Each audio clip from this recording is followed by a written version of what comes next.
Welcome to Spirit Light Journey. Today we explore Buddhist teachings, sleep and inner peace. You have been holding burdens that were never meant for your hands.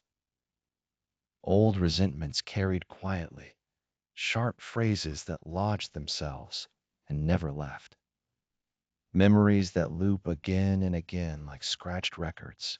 And even after a full night of sleep, you rise feeling depleted, not in your muscles, but somewhere deeper where the spirit grows weary. This is not meant to hum softly in the background while you drift off. Think of it as a reflective surface, a chance, perhaps a rare one, to understand why calm has felt out of reach and how it might finally return to you. The Buddhist path is not about shortcuts or instant relief. Instead, it speaks in honesty, gentle at times, piercing at others, yet always pointing toward freedom. This evening, you will encounter ideas that can dissolve old bitterness, soften the tight places around your heart, and open the door to releasing what weighs you down, not as an abstract concept, but as something lived and felt. This is an offering for the exhausted part of you, the part ready to stop reliving what is already over, to stop wrestling with phantoms created by thought alone. So remain here, because what follows may do more than ease you into sleep. It may shift how you greet the morning. We begin now. And if these opening words landed with an unexpected ache, that is welcome, because it signals awareness stirring. Not every pain asks to be fixed. Some experiences ask only to be set down. Yet before release is possible, there must be clear seeing, free of blame or embarrassment, simply recognizing what is. This recognition starts with a pattern nearly everyone practices unconsciously, the pattern of stoking the flames.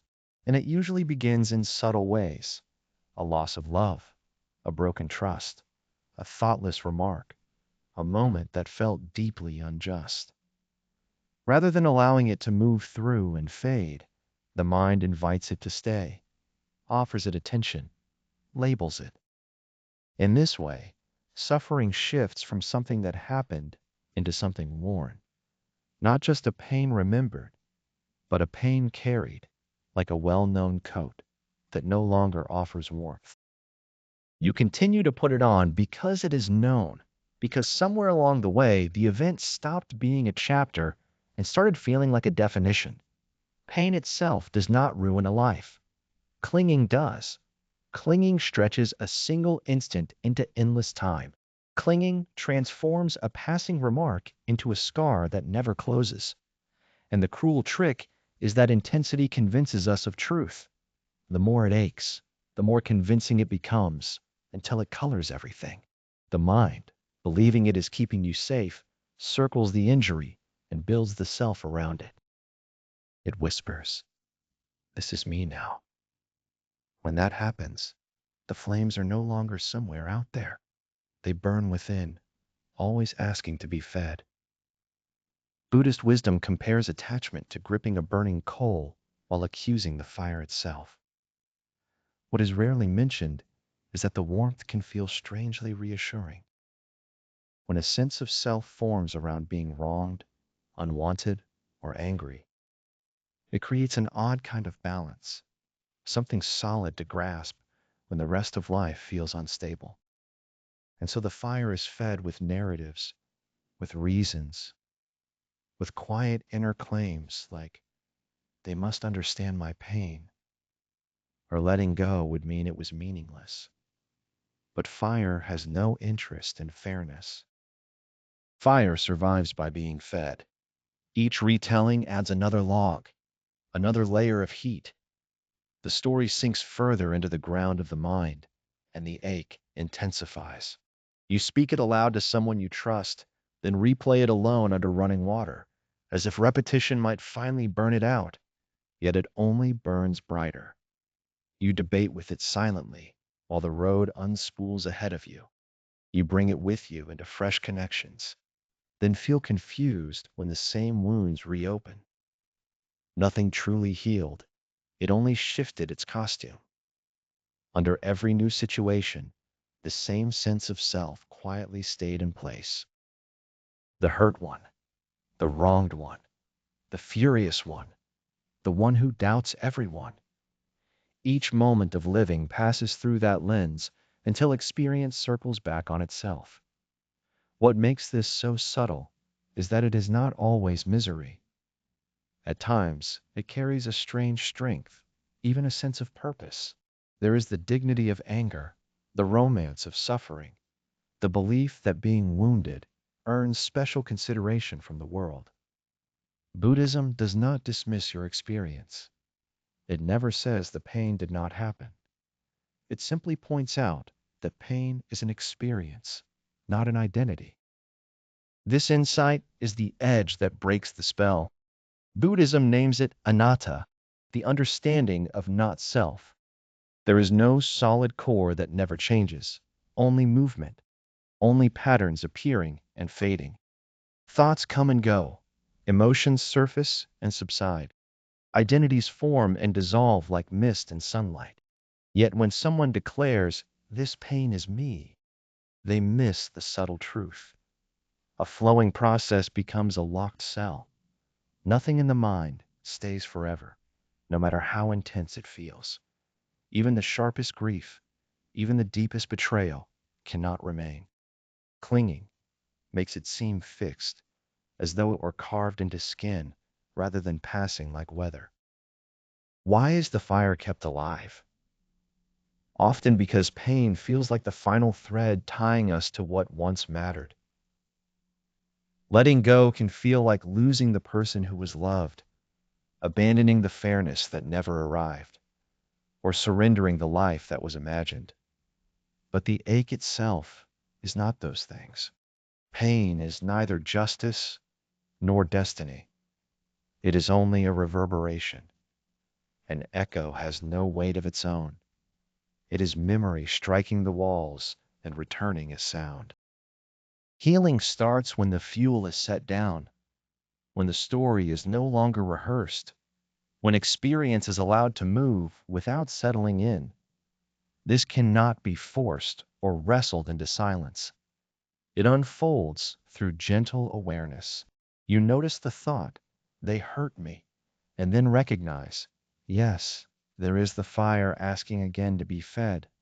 There is no need to battle the flames, only to stop offering them wood.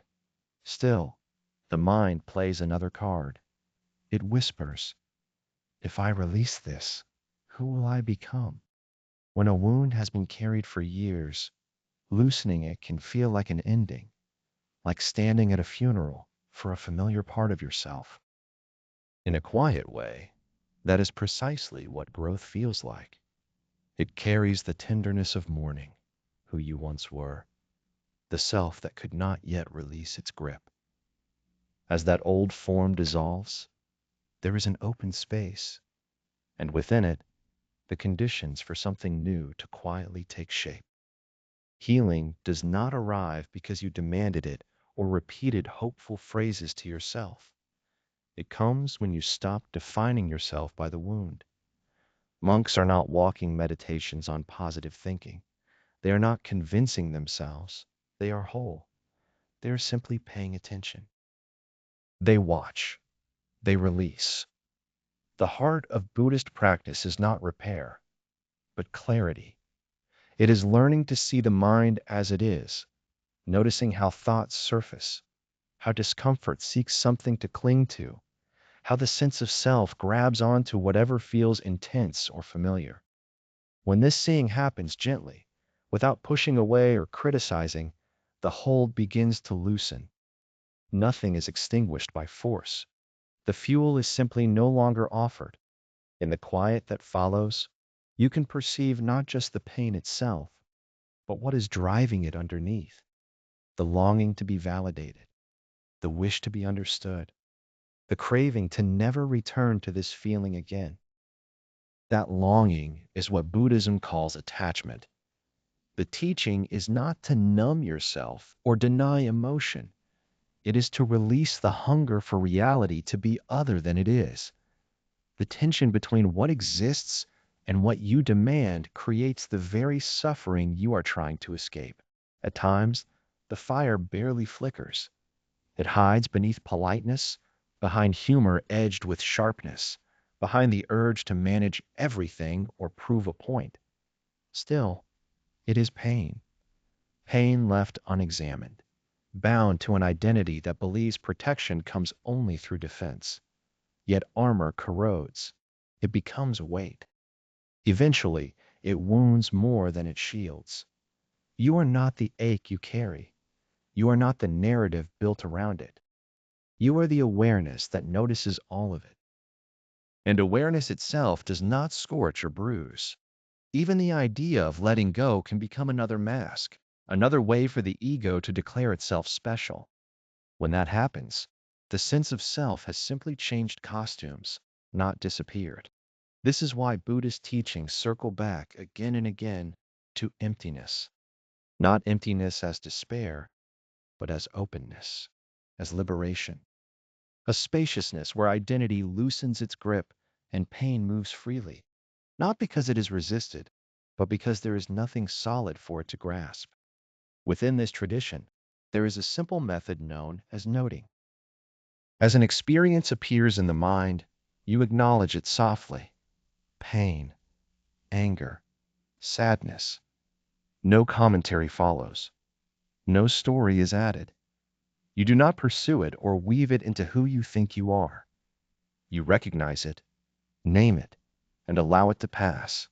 Thoughts and feelings drift through like clouds crossing an endless sky. They change shape. They disappear. Yet the sky remains untouched. That sky is you, the field of awareness itself. And when the mind protests that it was wronged, you can kindly see that it belonged to another moment. This moment is new. Each return to now weakens the flames until they quietly fade. Whenever you choose to sit quietly and watch without adding fuel, the blaze begins to lose its strength. Slowly it softens, shrinking into embers, until even the embers dissolve. Releasing what burns is not a sign of giving up. It is an act of deep courage, a quiet strength that comes from wisdom. It is not that the heart has gone numb or stopped caring. It is that clarity arrives, showing that carrying this burden is not virtuous, only needless. You were never meant to guard this fire or keep it alive. Allow it to dim. Allow the heat to fade. Let the openness that was once thick with smoke welcome brightness again. A sense of self shaped by hurt does not require your allegiance. What it asks for is gentleness and forgiveness, not because it has earned it, but because your own heart longs for freedom. Begin again with the breath. Notice this inhale as the first one unburdened by that familiar story. Sense the relief of not stoking the flames. Stay with it. Let this ease spread through you, quietly, naturally. As the heat subsides and the haze lifts, as the heaviness of a pain-formed identity loosens its grip, another layer reveals itself. Subtler, softer, yet still corrosive. The words. Words hurled in anger, murmured in secret, replayed internally until they etch themselves into the mind. Even when the event is long gone, language often lingers, like smoke clinging to the walls after the fire is out. What was spoken can last far beyond what was done. This is the moment to turn toward what remains, with care. Words are more than sounds passing through the air. They carry force, sometimes cutting, sometimes heavy. Once spoken, they do not simply vanish. They move forward, lodging in memory, influencing thought, quietly shaping who we believe ourselves to be. Each phrase, each complaint under the breath, each sharp joke leaves a trace. If this energy is never noticed, it settles into a constant inner static, a background murmur that unsettles even moments of stillness. It is easy to forget that speaking is a form of doing, and every action bears consequence. The Buddhist teachings remind us of this plainly. Speech is never empty. It always leans toward healing or toward harm. There is no neutral position here. Right. Speech stands as a foundation of the Noble Eightfold Path, not because it is about manners, but because language creates worlds. Words shape minds, corrode hearts, fracture self-respect, and unravel connection. One careless sentence can open a wound that stays for decades. Often it is not the shouted words that cut deepest, but the ones murmured repeatedly within over and over until they feel like truth. Harmful language has weight. It settles like a fine layer of dust, barely noticed yet always there. Remarks made long ago still reverberate. Thoughtless gossip takes root in another's heart, slowly wearing away trust. Barbs hidden as humor, shame masked as guidance, judgment cloaked in concern. Nothing disappears. It all gathers, not only in those who hear it, but within you as well. Because when negativity is spoken, the echo reshapes the speaker just as surely as the listener. Harshness creates a reflective surface, and before you realize it, that glare is aimed inward. This is not only about the words that escape your lips. The conversation happening quietly inside you carries equal force. How you address yourself shapes the space you live in. When your inner tone is sharp or dismissive, full of suspicion or ridicule, it slowly assumes authorship over your story. It narrates each moment. It defines your identity in 1,000 small comments until those whispers sound like truth. I am lacking. I fall short. No one hears me. I mess everything up. These lines are not reality. They are learned scripts, rehearsed over time, and anything written can be revised, but only once it is recognized clearly. These voices are borrowed, repeated, and untrue. Mindful quiet is more than the absence of sound. It is a cleansing practice. It cuts off toxicity before it can travel outward.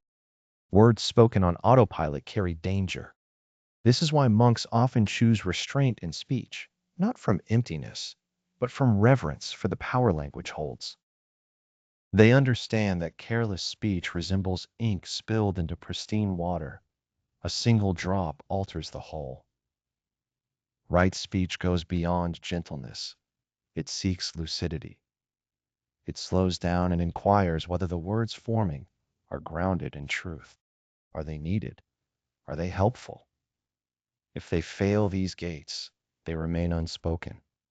And when they do emerge, they are offered gently, not as weapons, not as proof of superiority, not to wound, but to create understanding. This way of speaking washes away buildup. It mends it, restores. Yet what about the words already released, the ones that wounded and cannot be retrieved? First comes recognition without denial, without excuses, simply witnessing them plainly. Yes, those words were mine. They caused harm. Acknowledging this is the beginning of cleansing. From there arises a choice to speak in ways that strengthen instead of erode, not from shame, but from wisdom. Because speech is an instrument, and every instrument can be used to injure or to heal. Gossip is a quieter toxin. It often disguises itself as harmless chatter or amusement, yet every instance, even indirect or subtle, plants a karmic imprint. It fosters division, conditions the mind to hunt for flaws rather than grace, and makes judgment feel ordinary. And most damaging of all, it summons that same judgment back upon you. Whatever you circulate, you eventually take in. So even when it appears insignificant, gossip leaves a film behind. It dims your perception of life, narrowing your capacity for trust, for love, for ease. When criticism turns inward, it becomes a cell of your own making. Often the voice you hear inside is not truly yours at all. It carries the tone of parents, teachers, lovers from the past, and it borrows your breath to speak. In Buddhist understanding, thoughts are not solid truths, but drifting formations, like clouds moving across an open sky. They arrive, they change, they dissolve. When every harsh thought is believed, it feels like being caught in a violent storm until you realize there was never any rain to begin with. What changes everything is simple noticing. You become aware of the thought, you gently label it, and you let it pass without argument. Again and again, you practice this small act. Over time, the inner dialogue loosens its grip. The voice that once sounded sharp and demanding begins to soften, and slowly it learns a language shaped more by care than by attack. Releasing painful language does not require erasing memory. It is a decision to stop allowing those words to sculpt your future. You no longer clutch the blade that keeps cutting you. When an insult is replayed daily, the one who spoke it does not need to return for the wound to remain open. The harm continues only because it is being carried forward. In that sense, you have been continuing to labor for them, yet this moment offers a way out. Freedom does not come from denying the pain, but from choosing not to obey it. Each time you drop the thought, interrupt the loop, and meet the moment with a breath instead of a reflex, something shifts back into your hands. The body remembers words too. They settle into clenched jaws, constricted throats, uneasy chests that linger after conflict. Speech filled with rage, distortion, or sorrow keeps echoing through the nervous system long after the sound fades. This is where silence becomes medicine. Not a silence that hides, but one that stays awake. A silence that listens fully before responding, that senses what lives underneath the surface of language. In this quiet, truth is not pushed or shaped. It emerges naturally. Practicing right speech also means learning to wait. Not every feeling needs a voice. Between the surge of emotion and the act of speaking, there is a pause. And within that pause lies freedom. That small pause, carried by a single breath, gives you the power to interrupt karma, to end the reflexive cycle, to choose calm over conquest. With each conscious breath, the mind is trained to speak from clarity rather than from injury. Bring to mind those who have spoken words that cut you deeply. Hold them there for a moment, and then reflect on this. They too were likely hurting. Their speech probably rose from wounds they had not healed. What they said was a reflection of their inner struggle, not a statement about your worth. Seeing this does not justify the damage, but it loosens the knot that keeps you bound to it. When hurtful words are no longer taken as personal truth, they stop functioning as armor you carry everywhere. Forgiveness becomes an act of right speech, even when no words are exchanged. It is an inner resolve to release the weight of someone else's language, to stop letting an unskillful moment define who you are. To forgive is not to declare the harm acceptable. It is to decide that your suffering will not continue because of it. A Tibetan teaching reminds us to speak only when our words improve the silence that already exists. Let that be the measure. If speech does not bring kindness, honesty, or peace, it can rest unspoken. And when damage has already occurred, the work becomes one of purification through quiet, through wiser language, through restraint that does not erase your voice, but restores your freedom. And for those who still speak against you, whose voices echo in your mind trying to shrink you, here the Buddhist path offers safety, not by fighting back, but by establishing clear boundaries. You are not obligated to absorb harmful language. You may step aside, change direction, protect your inner calm as sacred territory, because that is precisely what it is. Your inner world can be felt as a sacred hall, a place of quiet reverence. Not every thought or impulse deserves a voice there. As your speech becomes cleaner, your actions follow, and karma softens. When words are no longer born from hurt, the chain of hurt is broken, and suffering stops traveling forward. As the urge to win, to impress, or to dominate with language loosens its grip, space opens for something wiser to move in.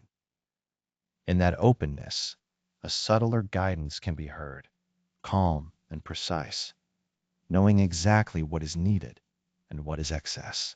There is an understated grace in language that is kind, in sentences that leave no bruises, in exchanges that invite rather than shut down. Speaking this way, both outwardly and inwardly, gently alters the inner landscape. Old heaviness starts to fade. Conversations no longer steal your energy. The mind stops circling past debates. Words arise, are spoken, and then they settle. There is ease. There is rest. Nothing is under threat. There is nothing here that must be corrected or protected. There is only honesty offered plainly, peace expressed without force. Let this be the doorway you step through now. Release the habit of repeating yesterday's language. Withdraw your sound from the chorus of suffering. Allow silence to strain what is untrue. Let wise speech orient you, and let each phrase you offer from now on be an act of generosity, given to others and to the part of you that is learning how to mend. What you are holding will change. Quiet is never out of reach. The very next word can open a fresh beginning. Take a breath now.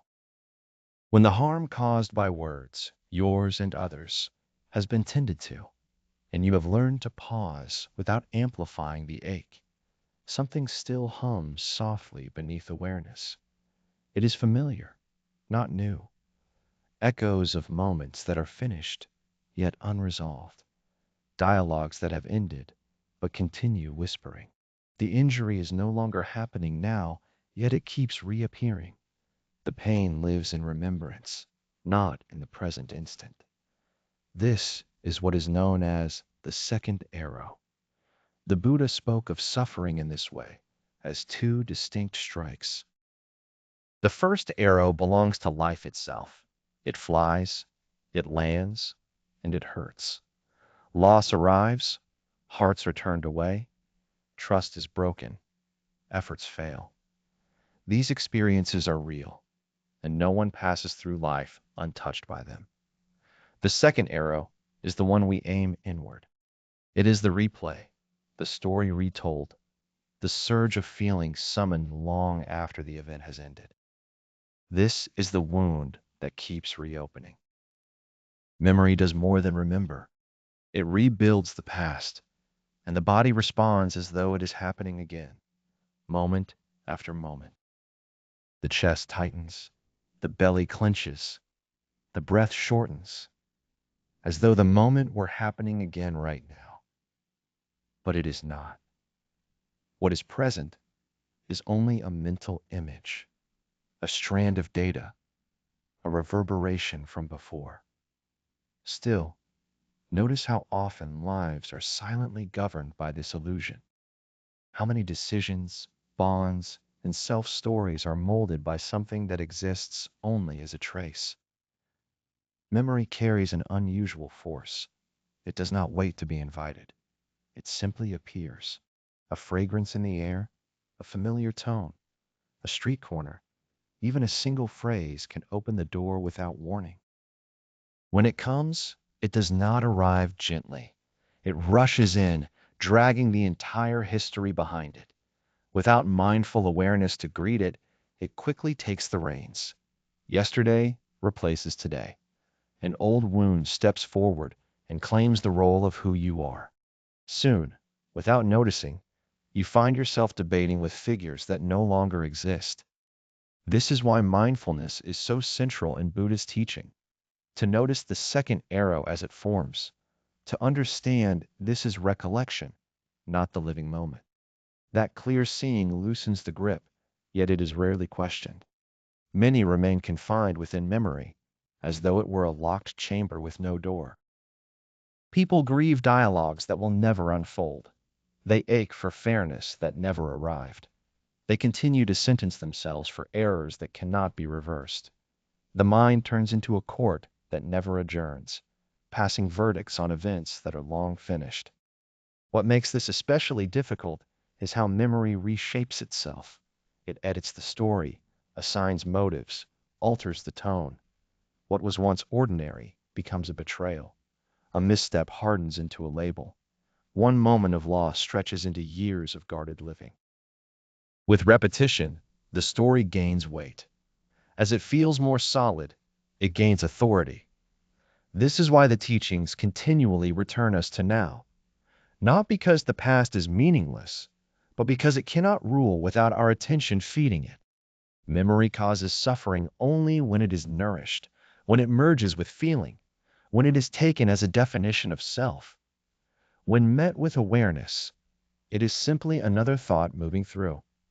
It can rise and dissolve like a wave, leaving you afloat.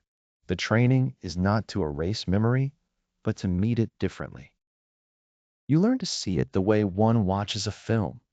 You know you are not the images on the screen. You do not step inside or attempt to rewrite the scene. You stay present, clear, steady, and kind. Within that openness, something deeply healing unfolds. The grip of the past softens. The second arrow falls short, and it becomes clear that suffering is held not only in stories, but also in the body, in sensation itself. At times, the body carries stories the mind tried to forget. A faint pressure across the heart, a lump rising in the throat, a weariness that shows up like clockwork every year. None of this is accidental. These sensations are the body's way of remembering emotional moments, and they can be greeted with gentle awareness, without grasping, without pushing away, simply noticed as they are. Here is sorrow, here is fear, here is the ache itself. When attention meets the body with kindness, something begins to loosen. When sensations are denied or fought, they contract and harden. What memory truly asks of us is simple: to be seen clearly, and then to be allowed to move on. Allow yourself to acknowledge what occurred, then let go of what no longer needs to be carried. Letting go is not denial, and it is not erasing the past. It is recognizing the event fully while releasing the emotional charge you wrapped around it. When attachment falls away, memory becomes wisdom rather than burden. When attachment remains, memory turns into repetition. Old moments loop endlessly. Some people hold past conversations like sharpened blades, replaying every word, every missed response, again and again. The inner world becomes crowded with arguments that never reach resolution. Yet none of these exchanges are unfolding in this moment. They exist only on the mental stage. And as with any performance, the moment you stop attending, the play dissolves into silence. And then there are the memories that surface without invitation, arriving in dreams, reopening wounds while you sleep. Even here, the same guidance holds.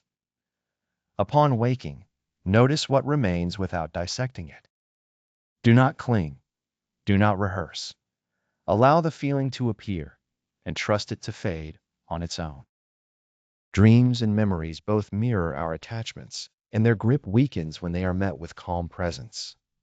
A helpful practice is to name what arises. When a memory appears, quietly label it: grief, regret, fear. This simple act creates space and keeps you from being pulled inside. You are no longer lost within the memory. You are the one witnessing it. This movement from being entangled to simply observing changes everything. What once felt toxic becomes informative, and pain clarifies rather than overwhelms. Grounding the body can also support this shift. When the past tugs at your attention, gently come back to the senses.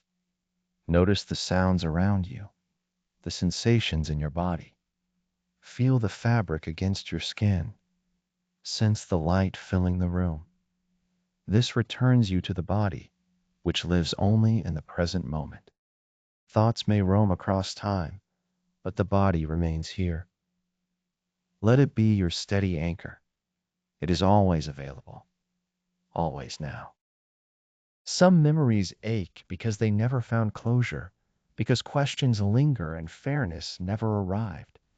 Yet not every sorrow is meant to be resolved, not every scar repaired. Buddhism points to a bold understanding. Calm does not wait for answers. It grows from letting go.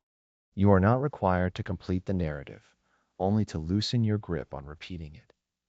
This is not an invitation to erase what happened. It is an invitation to stop living it again and again. The past may offer wisdom, but it is not meant to be your address or your cell. You can step inside briefly, take what you need, and then step back out. You are free to leave whenever you choose. The practice is simple. Step outside the old room. When memory hardens into a label, when the mind declares, I am the one who was rejected or I am the one who failed, notice how quickly a role is formed. These identities are costumes you have learned to wear. They are suffering molded into character, but they do not define your essence. They are narratives, nothing more. And narratives can be set down patiently and with kindness. When the thought arises that this always happens to me, stop for a moment and watch it. That voice belongs to memory. It is not the present. It is not the truth of this moment. What you are hearing is an old injury asking for attention. Offer it your awareness, offer it gratitude, and then allow it to move on. Liberation waits beyond the grip of memory, not through denial, but through clarity. The past can only touch you when you reach back toward it, when you let it sculpt the now. You are not required to do that. The hand that keeps reading can rest and close the book. This is the gift of mindfulness. It restores choice. It dissolves the loop. It creates room for ease. Peace is not created by wiping memory away, but by releasing the attachment to it. It is the quiet recognition that something occurred, paired with the understanding that this instant is untouched and does not need to carry yesterday's wounds. So breathe deeply. Let the breath draw a clear line between then and now, between the tale the mind tells and what is actually here, between pain and release. The second arrow only strikes when it is held. In this moment, allow your grip to soften. Let this single moment be sufficient. Let calm begin once more. And when memories return, because they will, greet them as familiar passersby. Hear what they say, relax your resistance, and let them continue on their path. As the past relaxes its hold, as old hurts stop spilling into the present, something else appears. Space, not a hollow emptiness, but a wide, quiet openness. A still field few ever notice because they remain caught in reaction. Here is the rarely taught practice, learning to stay with this openness without rushing to fill it, learning to remain without turning away. Allow the space to wash through you instead of trying to manage it. Here, change unfolds, not through effort, but through rest. This is the cleansing strength of non-reaction. Stillness is not doing nothing, nor is it passivity or weakness. It is a living, awake presence. When everything within you is urging movement, the strongest answer can be to stay still. In a culture that thrives on immediacy, on firing back and acting fast, choosing quiet becomes a radical act. It is the moment you favor understanding over confusion, a deliberate refusal to be swept up by the turbulence around you. When this decision is returned to again and again, it turns into a kind of healing, not just for the mind, but for your breath, your nerves, your whole emotional landscape. The body reacts to imagined danger as if it were real, unless calm intervenes. Without that pause, the nervous system sparks at every look, every misread word, every remembered hurt, every threat you invent. Yet when you learn to stop, to stay silent instead of responding, to breathe rather than justify, the body slowly finds its balance again. The inner alarm that never seemed to rest begins to ease.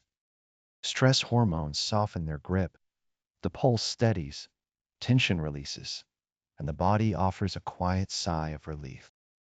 This is why silence and meditation are held so carefully in Buddhist practice, not as a way to flee from life, but as a way to stop feeding its unrest. Each reaction you consciously refrain from sends a gentle message inward that safety exists. Every pause casts a vote for harmony. With repetition, that message sinks deeper, taking root. Eventually, the things that once provoked you lose their sharp edge and their hold. This happens not because the outer world becomes kinder, but because your capacity to hold noise expands. Stillness is active and wise, not inert. It is noticing the impulse to debate and choosing silence instead, not from weakness, but from clarity, knowing that some words only muddy what could remain clear. It is the slow inhale when your ego wants to win, yet your deeper knowing says to release it. That breath opens a doorway. Each time you step through, you practice a different way of living, one where your energy is preserved for what truly matters. Choosing not to react does not mean you are numb. It means the feelings that arise are not allowed to define you in that instant. Anger can move through without being acted out. Fear can be felt without freezing you in place.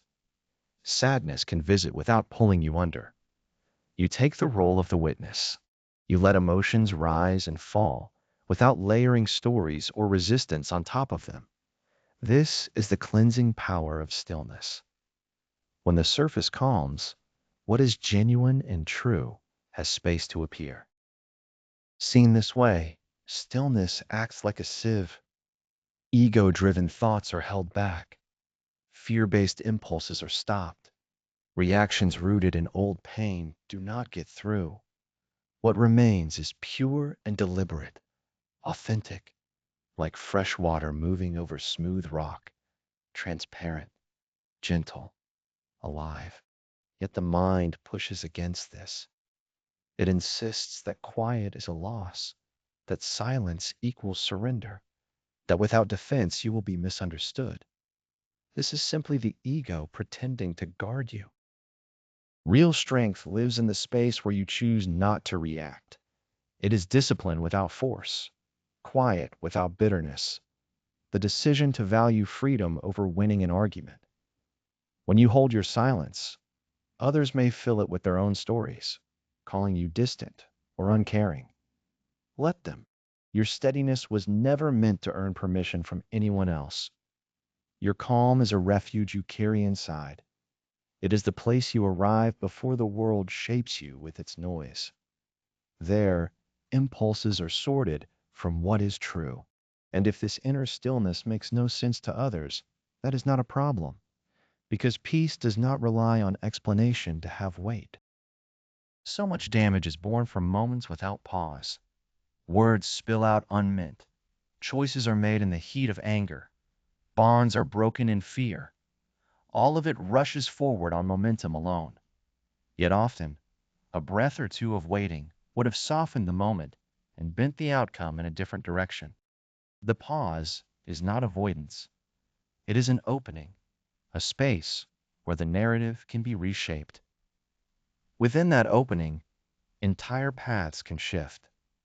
Stillness also refines the senses. When reaction falls away, watching begins. You begin to listen beneath the surface of language. You notice the feeling carried under the words, the mood moving through a room.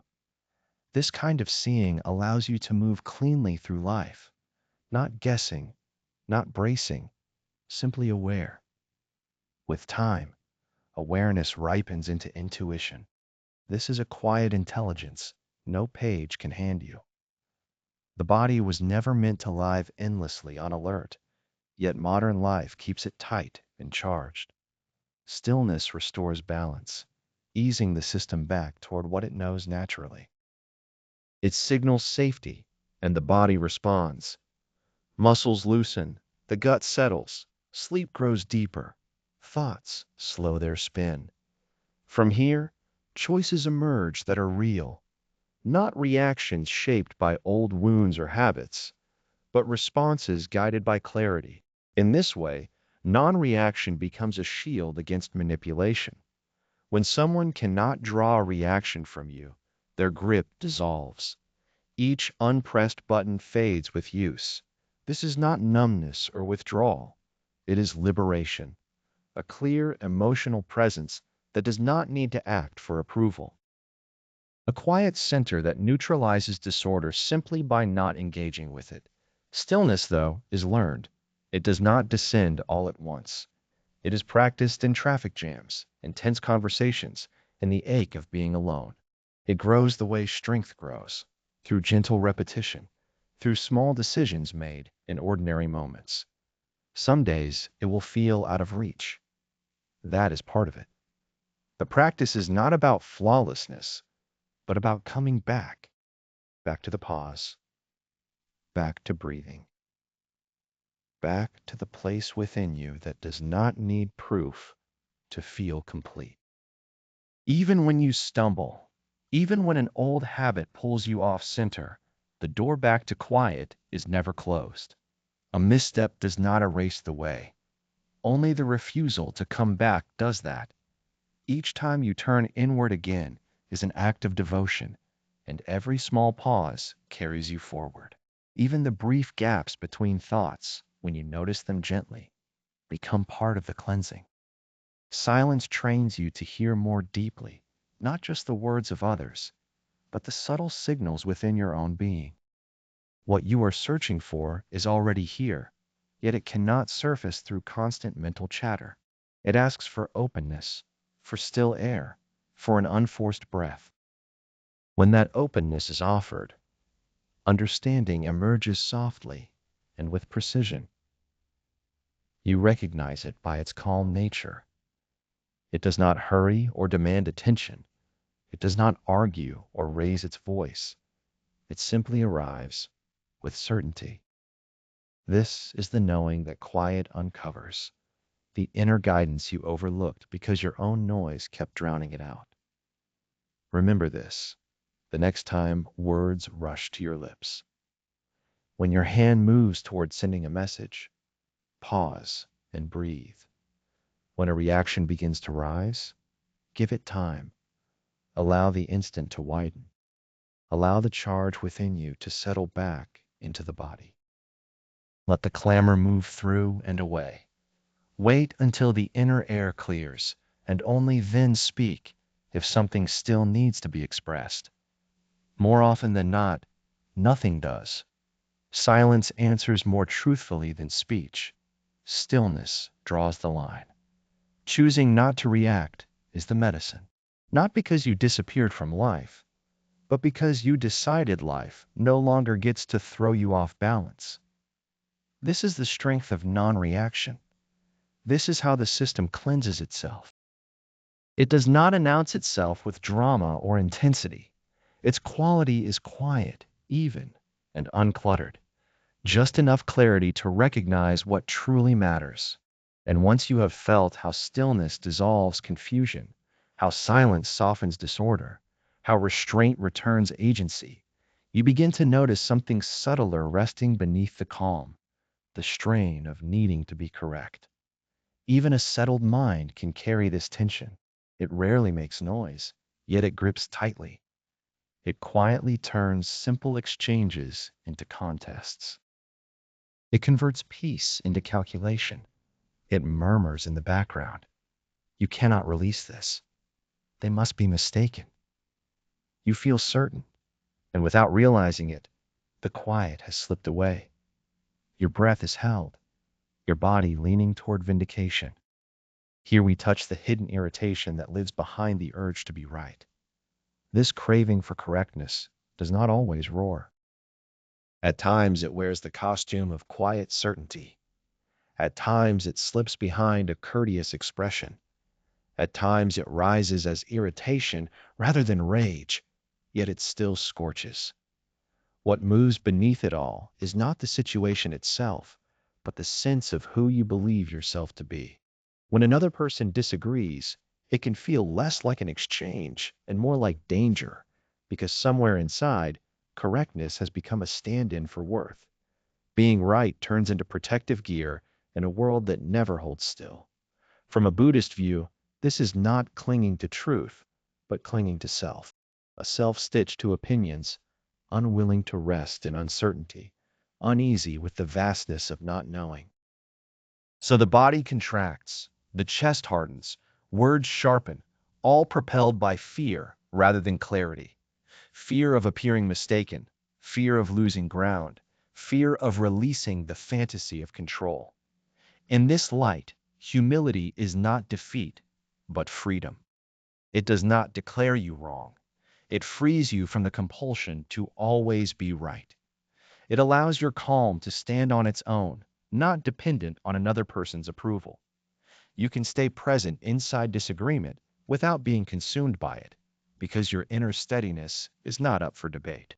To loosen your grip on being right is not to betray your values, but to soften the struggle surrounding them. There is no need to overpower, persuade, or conquer. When truth is turned into a blade, it loses its purity and becomes fuel for the ego, which is always hungry for victory. It has little concern for intimacy, harmony, or peace. It wants to prevail. Buddhism gently asks you to look beneath that impulse, to sense what is really driving the urge to win. Often you will find pain there. Old memories of being dismissed, moments when your voice carried no weight, experiences where you felt unseen. Each disagreement then echoes that original hurt. You push harder, speak sharper, insist more forcefully, not out of devotion to truth, but from a fear of disappearing. Responding from that place only feeds the cycle. Nothing is proven, and the inner noise grows louder. Releasing the need to be right may feel like giving up, yet it is an expression of real strength, a quiet strength that does not ask to be confirmed, a strength that knows how to listen as deeply as it speaks. This strength recognizes difference without translating it into insult, and within difference, there is room to breathe, room for interest, for genuine contact, for remembering that inner peace carries more weight than winning an argument. This understanding is not abstract philosophy. It meets you in daily life. Recall the last argument you were fully invested in, the kind where you dug in your heels. What remained afterward? Tightness? Distance? Maybe a lingering sense of remorse. The posture of being right is stiff and unyielding. It cannot bend or inhale. Humility, however, is fluid. It pays attention. It adjusts. It leaves space for the possibility that your view is incomplete. From this softer ground, the struggle for control loosens and clear seeing begins to emerge.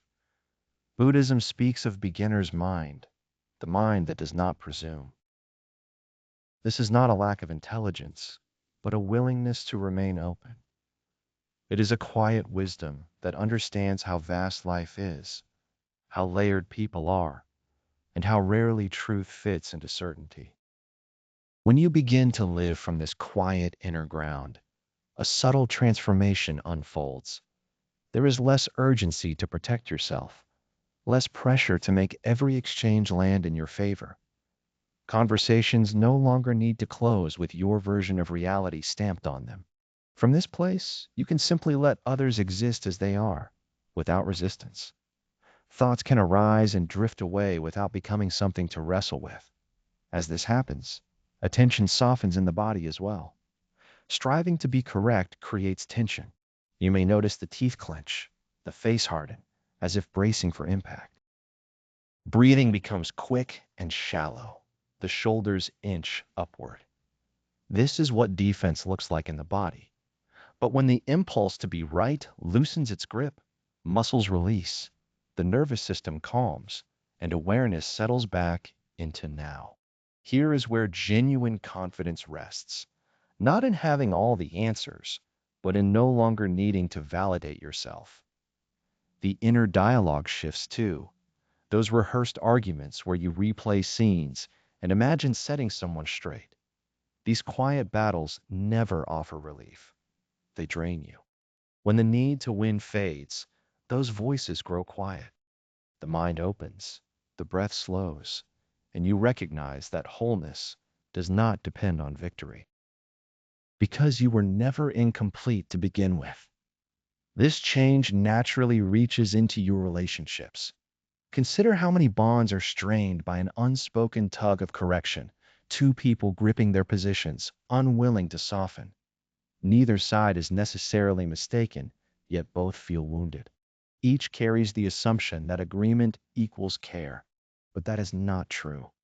Acceptance is not the same as sameness. To accept is to honor. Love, after all, is not born from being correct. It grows from being sincere. And sincerity includes saying, I do not know, acknowledging missteps, and sharing your perspective without trying to persuade. This openness invites closeness, melts defensiveness, and creates safety. Not because minds align, but because hearts feel recognized. Within Buddhist teaching, right view is not the accumulation of flawless opinions, but the capacity to perceive without distortion. Clear seeing asks us to release ego, pride, and fear. It invites truth to emerge on its own, rather than being pushed forward. Often, that truth appears quietly, in moments where no one is competing. Releasing the urge to be right is not giving up. It is seeing straight. It is understanding that peace holds more value than control, and that harmony does not depend on altering anyone else. It simply asks you to put down the scorekeeping. You will still express yourself, still hold views, but your sense of worth will no longer be attached to them. Your words will carry kindness, curiosity, and space. Questions will come more easily than declarations. You will listen with the intention to understand, not to counter. And through this listening, you may realize that the truth you were guarding so fiercely was never under threat at all. She did not require armor or defenses, only room to breathe. So when that familiar tightening arises, the impulse to jump in, to correct the record, to prove your point, stop for a moment, turn toward it, sense it in the body, give it a name, even offer it a gentle smile, and then soften your grip. Let the other person finish. Let the exchange fade without a final verdict. Allow the quiet to linger. Notice what it feels like when nothing has to be settled or resolved, when the need to be right loosens, when you finally glimpse how the urge to justify yourself can quietly become a cage, the mind begins to wander into new territory. What about those who were mistaken? What about the harm they caused? The repairs they never made? The conversations that never happened? The apologies that never came? The fairness that never showed up? This is the unnoticed moment when the heart starts to stiffen. Here, resentment puts on the mask of righteousness. And here you encounter one of the most stubborn beliefs to let go of, the idea that someone still owes you, that until this inner bill is paid, your life cannot truly move forward. It all starts with a simple narrative. Someone wounded you, deceived you, walked away, broke trust, and your heart held the record. Of course it did. That is human. The mind is skilled at bookkeeping, carefully noting every loss. Who gave more?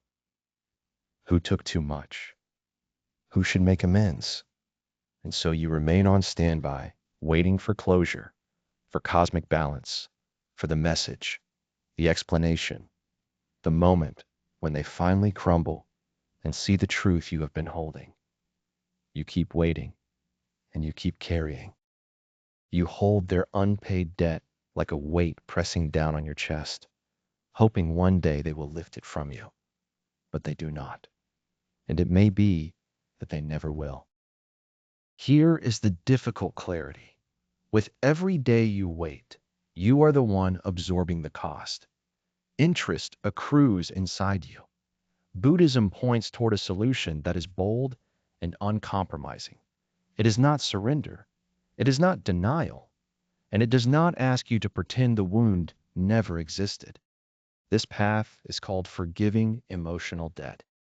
It means choosing to stop collecting, not because the other person has earned mercy, but because you have, because your well-being is more precious than their shame, because resentment, however justified it feels, corrodes the very heart that carries it. To forgive emotional debt is not to excuse what happened. It is to unhook yourself from the demand that they must regret it, fix it, confess it. Each day those words never come, the mind tears the wound back open. Each time you see them or hear their name, the inner ledger flashes and pain surges again, not from the past act itself, but from the belief that something is still owed to you now. This is not about letting harm go unanswered. It is about understanding that karmic balance unfolds in its own time, that those who cause harm may appear untouched, not because there is no justice, but because life teaches in ways you cannot control. You are not required to awaken them, and you are not required to keep hurting until they do. When you release emotional debt, you release the story that says healing must wait. Waiting for someone else to finally act correctly can feel justified, even true, yet it quietly steals your freedom. When your calm depends on their behavior, your life stays on pause. Time keeps moving while you remain stuck. Forgiveness is not a prize you hand to them when they earn it. It is an inner turning, a moment where you decide to unlock the door you have been guarding inside yourself. This becomes far more challenging when the hurt runs deep, when the damage altered the direction of your life and stripped away trust, years, affection, or even who you thought you were. Still, the deeper truth remains steady. The past cannot be repaired or rewritten. What happened has already settled into history, and no amount of longing can reverse it. What they should have done no longer matters. What never arrived will never arrive. The real question is whether you will keep surrendering your inner ease to someone who may not even be aware of the cost. Emotional debt hides in quiet places, in fleeting thoughts that return again and again. They did not see me. They never acknowledged what I gave. These inner statements are like agreements that were imagined but never honored, hopes that never took form. Still, the charge lingers, stored in the body like overdue balances, humming beneath the surface of your nervous system. Each time these memories arise, the weight is added to your shoulders, not theirs. So what does it truly mean to release an emotional debt? It starts with a clear and gentle declaration. They owe me nothing anymore. Not because they finally paid, but because you chose to stop standing at the door waiting. This is not a bypass of spiritual truth. It is its expression through maturity. It means withdrawing your energy from an exchange that will never resolve. You might worry this excuses them. It does not. It simply releases you from the loop that kept you bound. Their karma remains their own, their path of learning and awakening intact, and it was never yours to carry what they would not face. That weight did not belong to you in the first place. Letting go of emotional debt is also an act of honoring yourself. It is choosing calm over anticipation, wholeness over waiting for an apology. It is recognizing that your healing does not depend on how awake or unaware someone else may be. It is deciding that even if regret never touches them, The wound no longer defines you. This is a quiet strength, a power that does not seek retaliation or applause, a strength that walks forward softly, grounded in self-respect and grace. There is another place this practice reaches, and sometimes it turns inward. At times, the one you believe owes you is yourself. You hold on to remorse, self-blame, the sense that you should have known more, acted differently, protected your heart. Past choices are replayed like a trial that never ends, where you serve as both the injured party and the one passing judgment. This too is an emotional debt, and it too can be released. You can acknowledge that you acted with the understanding you had at the time. You can lay down the impulse to punish yourself. You can decide that what you owe yourself now is kindness rather than shame. And in choosing this, you loosen the grip of inner resentment that slowly dims the light of joy. The same truth holds here as well. Lay down the habit of tallying every hurt. Loosen your grip on the former selves you keep imprisoned by regret or blame. Let those versions walk away and feel what it is like to no longer guard the past. Karmic healing has nothing to do with shaming others or proving a point. Its heart is much simpler than that. It is about ending your own suffering. When you release emotional debts, the past does not vanish, but it stops steering your present moment. It no longer shapes the future through scars that were never meant to be carried forward. When you let go, your hands are no longer clenched. They open, ready to receive something unfamiliar and alive. The mind may protest, especially when remembering those who acted with deliberate harm, insisting they have not earned peace. But this practice is not a verdict on them. It is an act of care for yourself, the one still feeling the pain. You are the one caught in the loop. You are the one who flinches when their face or name arises in thought. Each replay tightens the knot, and each replay gives the wound another moment of life. Notice this, and gently choose to loosen your hold. Allow it to soften. This is not about excusing what happened. It is about choosing freedom. Let go because you are weary of carrying it. Let go because your vitality is precious. Let go because the self that waits endlessly for fairness cannot coexist with the self that knows how to rest in peace. Forgiveness rarely arrives wrapped in warmth. At first, it may feel hollow, awkward, even wrong. Stay with it. Over time, it lightens. Space appears where there was once tension, and within that opening, something quietly transformative begins to unfold. Calm finds its way back, not through force, but because you cleared a place for it to land. Perhaps it was a parent who withheld affirmation, a lover who vanished without explanation, a friend who became a stranger overnight. Ask yourself gently, do I want to keep chasing a debt that will never be paid? Or do I want to step into freedom now? Speak the answer aloud, or let it pass as a soft whisper. They owe me nothing now. Let the words settle. Then take a slow breath, a breath rooted entirely in this moment, one that does not reach backward, one that fills the hollow where bitterness once took up residence.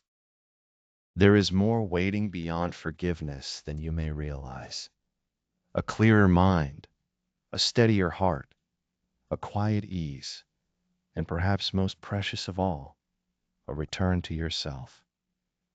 Not because the story of the past was rewritten, but because you chose to stop living inside its walls. With this letting go, we move forward. When the burden of emotional accounting finally drops away, when you stop offering your peace to those who never protected it, a stillness forms in the center of your chest. This silence is sacred, yet revealing. As resentment dissolves, something else surfaces. It is no longer their harm that speaks, but the inner voice that once believed holding on was the only way to survive. The place where hurt wants a story, where you are cast as the wounded one, the righteous one, the savior. all at once. Here is where suffering quietly begins, not because of what others do, but because of the grip of a self that refuses to loosen. This is not your deepest nature. It is the constructed self, loud and reactive, a shadow shaped by ego. And the ego itself is not an enemy, not something bad or broken. It began as a way to cope, a method for staying safe that outlived its usefulness. It took form early on, molded by rewards and disapproval, by names you were given and roles you learned to play. Over time, it kept gathering layers, identities, beliefs, old wounds held like evidence. It keeps asking, again and again, who harmed you, and how will you remember it? It also keeps asking who you were supposed to be. In all this searching and collecting, it loses touch with what is already here beneath the noise. It forgets the quiet ground of being. It overlooks the ease that does not need to be earned. It forgets peace entirely. Peace never raises its voice, while the ego insists on being heard. It takes raw moments and wraps them in dramatic meaning. A simple critique turns into an attack that must be remembered. A single mistake becomes a permanent verdict about who you are. The story grows louder than the experience itself. Everything becomes personal through this lens. Pain is gripped tightly and shaped into a sense of self. Once suffering is claimed as identity, it is carried from moment to moment. Not because it must be, but because the ego whispers that letting go would mean losing yourself. From this place, defensiveness naturally appears. It is not a sign of fragility, but of perceived danger. A different opinion feels like a threat, and the mind gears up to fight. The goal is rarely understanding. The goal is to guard the image the ego depends on. So judgment comes easily and often. The ego learns itself through comparison. Feeling superior, even silently, offers a momentary sense of stability, but it fades quickly, leaving the ego restless once more, searching for the next reassurance. It demands endless confirmation, endless effort, endless mental chatter. Buddhism points to this as a fundamental misunderstanding, the belief that there is a solid, lasting self at the center of everything. When you look carefully, it cannot be found. Only drifting thoughts, shifting emotions, habitual patterns, nothing with substance to grasp. Still, as long as this illusion is trusted, life feels sharper and heavier. Words cut deeper. Mistakes turn into humiliation. Differences harden into conflicts. Everything feels like a personal strike. Letting the ego soften is not an act of violence, but of kindness. It is seeing that there is nothing essential to defend. That being mistaken does not diminish your value. That being overlooked does not erase your existence. In this understanding, space opens and ease returns. You do not need to win, explain, or have the last say in order to be complete. Wholeness arrives when the struggle softens, when the mind stops pushing against what is. Nothing outside has to shift for calm to appear. As the ego loosens, peace quietly steps in. Yet that same ego keeps old wounds breathing. It murmurs reminders of slight and insult, insisting that you were wronged and must not forget. It repeats the story again and again. Remember what they did. Remember how you were left. Forgiveness is framed as weakness. This replay is not about clarity or learning, but about staying central, staying significant. The mind circles the memory not to heal it, but to keep the sense of self firmly in place. As resentment lingers, the grip tightens. It is not that the hurt itself is unfixable, but that the identity built around being injured refuses to fade. The ego resists the melting of that image. It has another subtle move as well. It wraps itself in pain and names it wisdom, calls suffering depth, and asks to be admired for it. See all that I have survived. See how unseen I remain. This inner narrative can feel rich and meaningful, almost seductive, yet it quietly walls you off from others. When pain becomes evidence of value, healing feels like a threat. The ego would rather preserve the story than allow the heart to rest. It chooses the role of the one who endured over the freedom of the one who is no longer bound. Judgment slips in wearing many masks, aimed outward and inward alike. The ego drives relentlessly, demanding perfection, condemning every misstep. It fixates on appearances and outcomes, and in doing so, it slowly exhausts the spirit. What you call negative energy is not only something you sense around you, much of it is generated inside through relentless inner critique. You should be further along. You are not enough yet. You ought to have mastered this by now. The mind repeats these lines as if they were fact. You are late. You are behind. This tone does not encourage transformation. It freezes it. Then comes the turning point. The ego has no power on its own. It continues only as long as its voice is taken as truth. The instant you recognize it without merging with it, something shifts. It starts to thin, to lose solidity. Meditation is more than quieting the room inside. It is learning to see clearly. Thoughts rise, make their case, then fall away when not fed. There it goes again, grasping for control, reaching to justify, scrambling to feel safe. When you gently label it, its hold weakens. This is not your essence. It is a pattern, a reflex of thinking, and patterns are not permanent.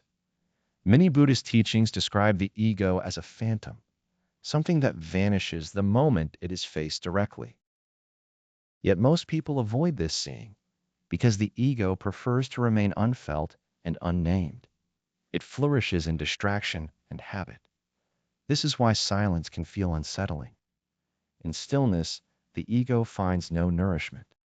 There is nothing to react to, no role to maintain, no narrative to defend, only simple awareness resting in itself. Awareness does not burst into action or demand attention. It quietly observes. As the grip of ego loosens, the impulse to manage everything loosens with it. You no longer try to steer how you are perceived. The mental rehearsals fade. There is less planning, less posing, less effort to hold yourself together in a certain way. You are no longer shaping each moment to look thoughtful or kind or accomplished. You rest in simple existence. In that resting, calm naturally appears because the ego is always searching for something more. The deeper self has no such hunger. It settles, it waits, it knows how to be still. Letting go does not wipe away who you are.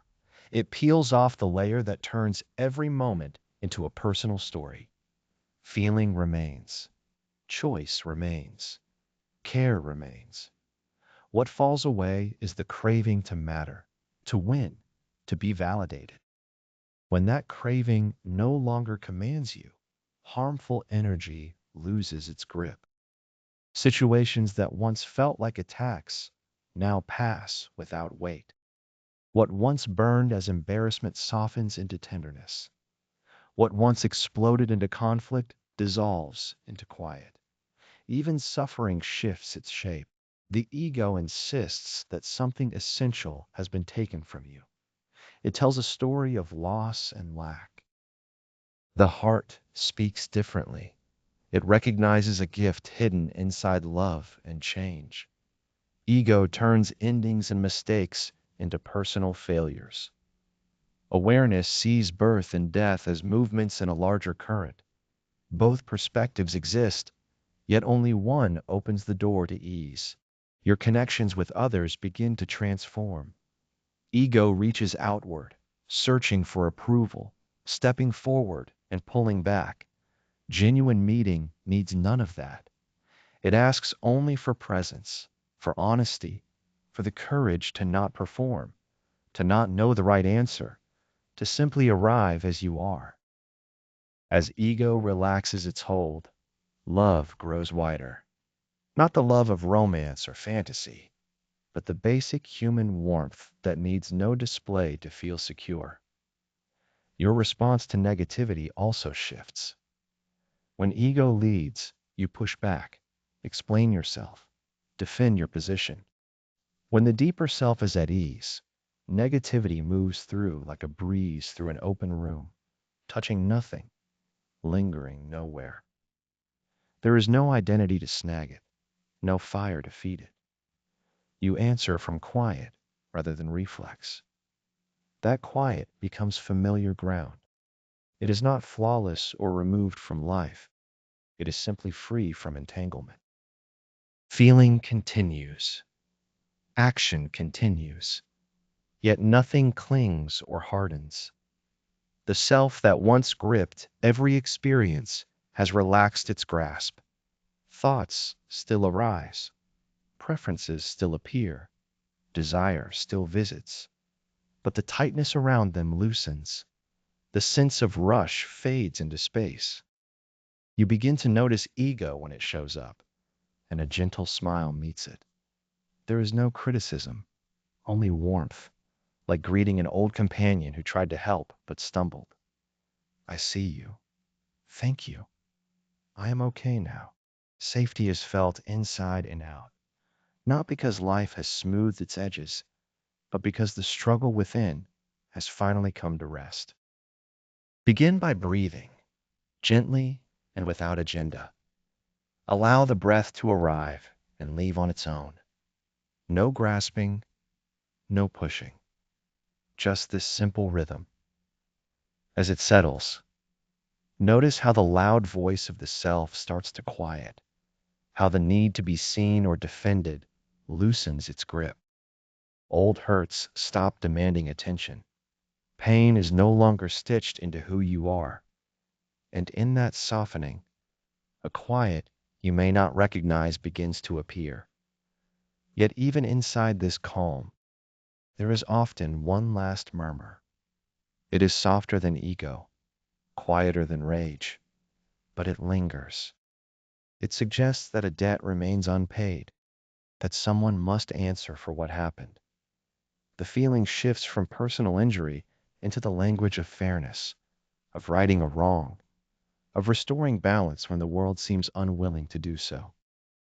Pause and ask yourself whether this craving for fairness, this pull toward retaliation, might be another mask worn by suffering. What if pursuing it only tightens the knot? In the Buddhist view, the urge to make others pay is born from misunderstanding. Justice itself is not condemned, but clinging to a personal sense of justice often multiplies pain rather than easing it. It is like mistaking drifting fog for solid ground. The mind convinces itself that retaliation will bring relief, that if pain is mirrored back, something inside will finally settle. Yet the heaviness you carry was never placed there by another. It is carried by the belief that your freedom depends on their discomfort. Wanting revenge is the ego's last strategy, a final reach for control.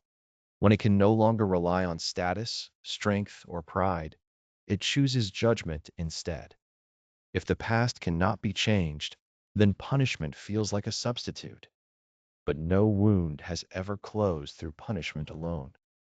Instead, it slows the mending, exhausts the heart, and keeps you tethered to what you long to release.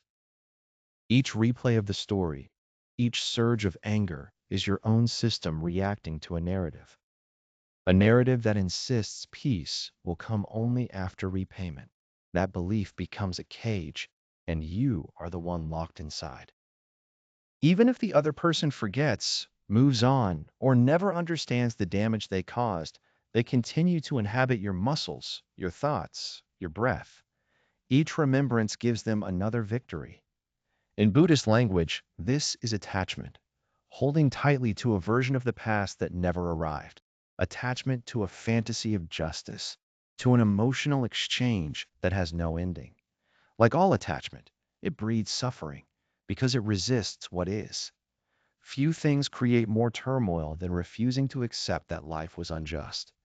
You may still pursue accountability in the world. You may name what is true. You may act to prevent harm.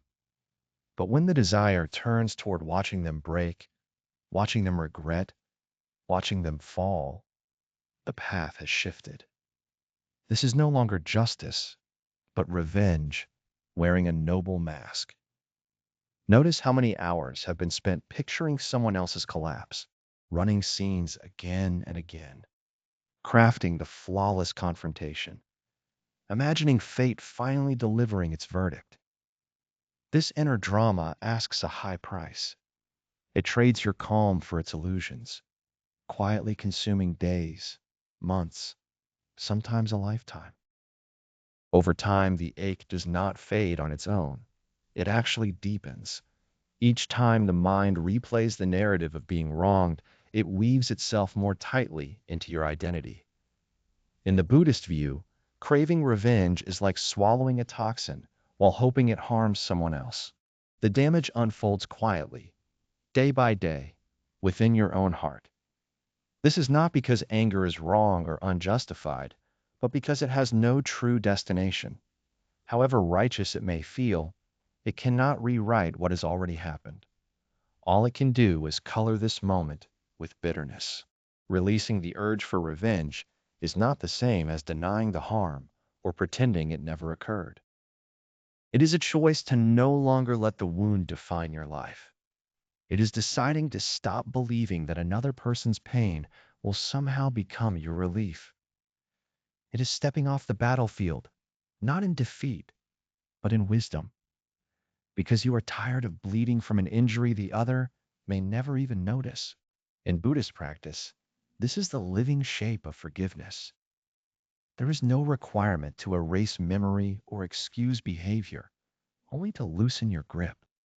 You quietly acknowledge that they may never realize the impact of what they did, may never face consequences, may never think of you again, and still you choose not to surrender another moment of your life to them.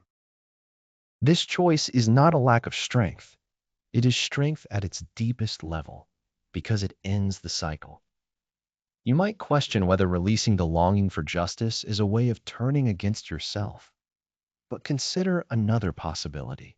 What if clinging to that longing is the real abandonment of your own well-being? What if your inner peace is more valuable than their punishment? What if your life cannot truly move forward while your heart remains tangled in theirs? To refuse revenge is not to become passive. It is to see clearly. It is to act when needed with discernment instead of fixation. It is to protect without allowing hatred to take root. It is choosing to walk your own road rather than being dragged down theirs. This is the deeper truth.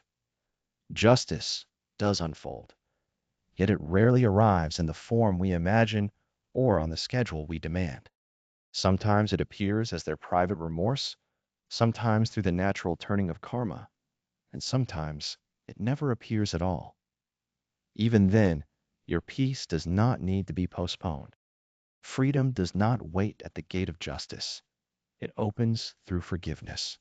When you stop chasing repayment, your energy returns to you. You no longer feed a flame that scorches only your own hands. You stop tying your healing to their collapse, and the entire story begins to shift. You are no longer defined as the one who was harmed. You become the one who chose dignity, resilience, and quiet strength, with nothing left to prove. This transformation is not a single moment of insight. It is something you return to again and again, each day. Whenever the impulse to punish arises, you simply notice it. You breathe. You allow the body to settle. You gently ask whether this thought is guiding you toward peace or pulling you away from it. With awareness, the grip begins to loosen. At times, the bitterness will resurface, and that is all right. There is no need to struggle against it. Do not give it fuel. Allow it to appear on its own and allow it to dissolve. Watch it like a dark shape sliding over the earth, present for a moment, then gone without effort. It does not have to enter you or leave a mark. This is the heart of the practice, recognizing the shadow exactly as it is and choosing not to follow it from room to room, letting it wander without your company. Over time, the figure who once occupied so much space in your thoughts without permission becomes only another moment passing through awareness, not because they transformed, but because you did. When revenge is released, your energy returns, sleep softens, attention comes back to now, and suddenly there is room for what had been waiting quietly behind the heavy curtain of resentment. Affection, imagination, ease. These qualities cannot take root in bitterness. You may never be given the ending you imagined, but you are still free to close the chapter yourself. You are allowed to decide that the story stops here. You can say this with steadiness, not because it was just, not because every loose end was tied, but because you no longer wish to trade peace for pain. The heart does not require punishment for others. It only asks for an end to its own suffering. So allow the shadow to move on. Let fairness unfold in its own time. Let life correct itself in ways you may never see. You are no longer required to sit in judgment. And as this burden is set down, the road ahead begins to open. When the pursuit of justice is finally released, when the grip loosens and the inner pacing stops, when the mind no longer waits for retribution, something unexpected surfaces. It is not calm. Not yet. What rises first is something exposed and tender. It carries heat and speed, whispering that you are still being wronged. It shows up when quiet feels insufficient, when surrender feels like weakness, when turning away feels like loss. This bright, cutting force is anger, not merely a feeling, but a kind of protective shell. Here, the Buddhist path invites us further inward, asking us to gently remove that armor. Anger shouts because it fears being truly seen. Beneath nearly every eruption lives something softer and more fragile: sadness, fear, vulnerability, unmet longing. Yet most people move so quickly through anger that they never discover what it has been guarding. Instead, they respond, they argue, they lash out, they draw lines. The rush of anger can feel empowering, but it often hides a profound sense of helplessness. Buddhist teachings do not reject anger or pretend it does not exist. They acknowledge it as human, and they also remind us to handle it with care. When anger goes unobserved, it quietly expands the field of suffering, not because anger itself is evil, but because it disguises itself as clarity and strength. It murmurs that you are choosing your response, while beneath the surface you are being steered, pulled by a reflex born from fear and vulnerability. So often that reflex is shaped by an inner narrative saying, I must defend myself no matter what. Many people wield anger as if it were a useful instrument. It forces outcomes, intimidates, creates distance, claims territory. What remains unseen is the price of relying on it. Connections fray, trust erodes, the body tightens, and the nervous system stays on constant alert, never finding real ease.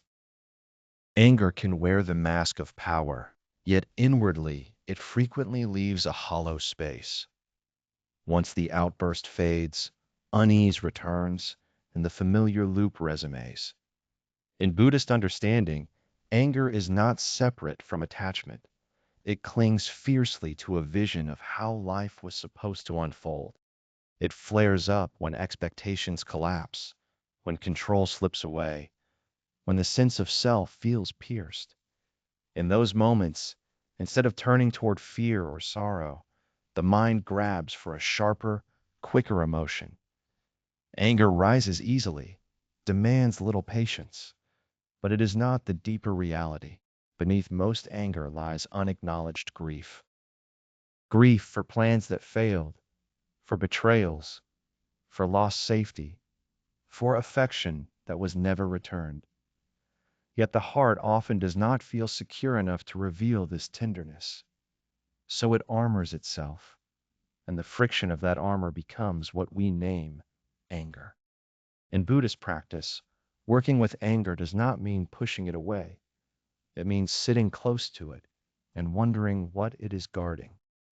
Anger always carries a message, and until it is heard, it continues to knock.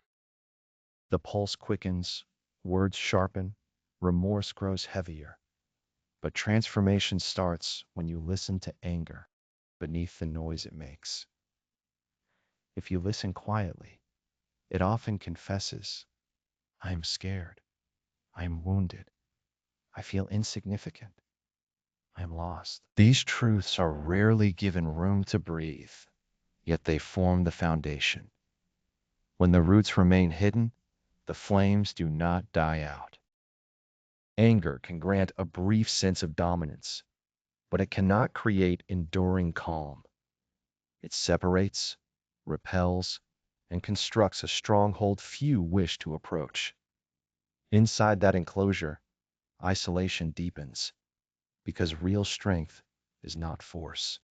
It is presence, the willingness to stay with pain without turning it into punishment. And sometimes anger points inward, becoming self-hatred, shame, or relentless guilt. These inner forms burn just as fiercely and arise from the same soil of fear. The story that says you should have known better, that you fell short, that you were not enough.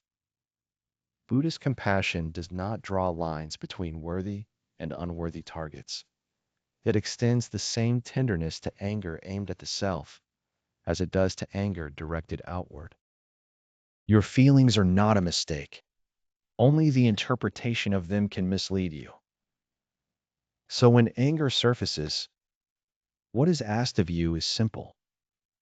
You pause, not to repress what is alive in you, but to open a little room around it. Within that opening, awareness takes root. You breathe, you sense the body, you refrain from speech and action. You let shaking or heat move through you if it must, and you stay. From that steadiness, you ask what this experience is truly pointing toward. You do not rush an answer. You let the question rest, deepen, and reveal itself in its own time. Sometimes it takes a long while, sometimes only a few quiet moments, but when the noise settles, what is real begins to show itself. Beneath the agitation, truth rises gently. It does not rush or strike. It is not interested in retaliation. It carries a spacious, almost ancient quality, and its aim is clarity rather than harm. Anger is sustained by the mind repeating its familiar tales. They never listen to me. I am always overlooked. No one cares what I need. Each repetition pours more heat into the blaze. Yet these stories are not solid realities. They are habits of thought, grooves worn by repetition, not unchangeable truths. When anger turns into a spinning wheel of thinking, awareness is what slows it down.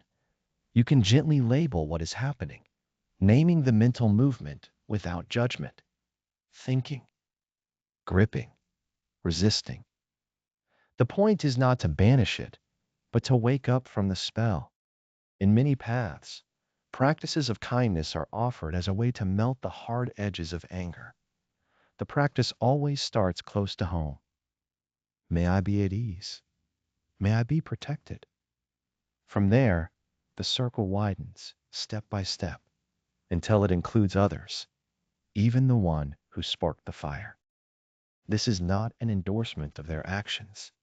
It is a recognition that carrying resentment only tightens the chains around your own heart. Even the intention toward care can begin to untangle what feels stuck. You might feel unable to extend warmth towards someone who caused pain, and that is understandable. If love feels unreachable, Rest in neutrality. If neutrality is too much, rest in quiet. At the very least, stop adding more fuel to the fire. This is where change begins. Because each time you step out of anger's momentum, you take something precious back. The body learns by repetition. If it has practiced anger for years, it will need patience to learn calm. Still, every interruption matters. Every breath teaches something new. Over time, the old reflex loses its grip. Gradually, you notice less volatility, fewer eruptions, and a deep reduction in fatigue. This is not emotional shutdown. It is discernment. Anger is often mistaken for power, yet real strength shows itself in staying steady when everything urges you to react. It appears in clear limits set without heat, and in leaving a situation without the urge to justify yourself. This kind of strength is understated. It does not shout to be effective. It applies not only to moments of rage, but also to the subtle abrasions of daily life, the quiet resentments, the dismissive tones, the inner tightening. Each one offers a chance to pause, to observe, to soften, and to answer with awareness instead of reflex. Anger may masquerade as protection, like a fierce storm, but when it passes, what remains is the tender wish underneath, to be acknowledged, to feel secure, to be known. So let the storm be present. There is no need to escape it. There is also no need to claim it as who you are. Stay nearby. Watch. Allow it to move through and away. Then pay attention to what follows. As the heat cools, as the tightness loosens, and the vulnerability beneath comes into view, something essential remains. There is the task of tending to what is left behind. Not just the anger, but the grief, the pain, the weariness, the uncertainty. Understanding alone does not dissolve emotions. They ask to be felt, met, and cared for, one layer at a time. Emotions make their home in the body. They lodge themselves in the heart space, the gut, the tissues, the wiring of the nerves. When they are not fully worked through, they stay put. With this in mind, we turn toward a deeper Buddhist view of how feelings are digested within us. This is about learning how to release what no longer needs to be carried. The mind can race ahead, quick to label and explain, while the body moves at its own pace. Feeling is a form of energy. When something hurts, that energy surges through the whole system. It rushes through the mind first, shaping thoughts and inner narratives. Then it settles downward into the physical form. When that movement is interrupted, the energy pools and grows dense. Over time, it shows up as weariness, tightness, weight, a sense of inner blockage.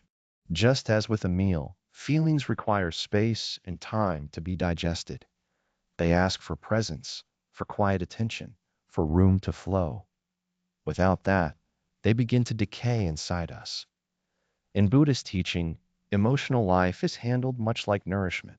An experience enters us, carrying wisdom and learning, clarity and truth, alongside poison in the form of fear, confusion, and automatic reaction. When we hurry, the harmful elements slip straight in. When we slow down, the body-mind has the chance to sort what sustains from what injures. Mindfulness is the faculty that allows this discernment. Yet most people gulp down their feelings without tasting them. A brief dismissal is taken in whole. A deep wound is brushed aside without inquiry.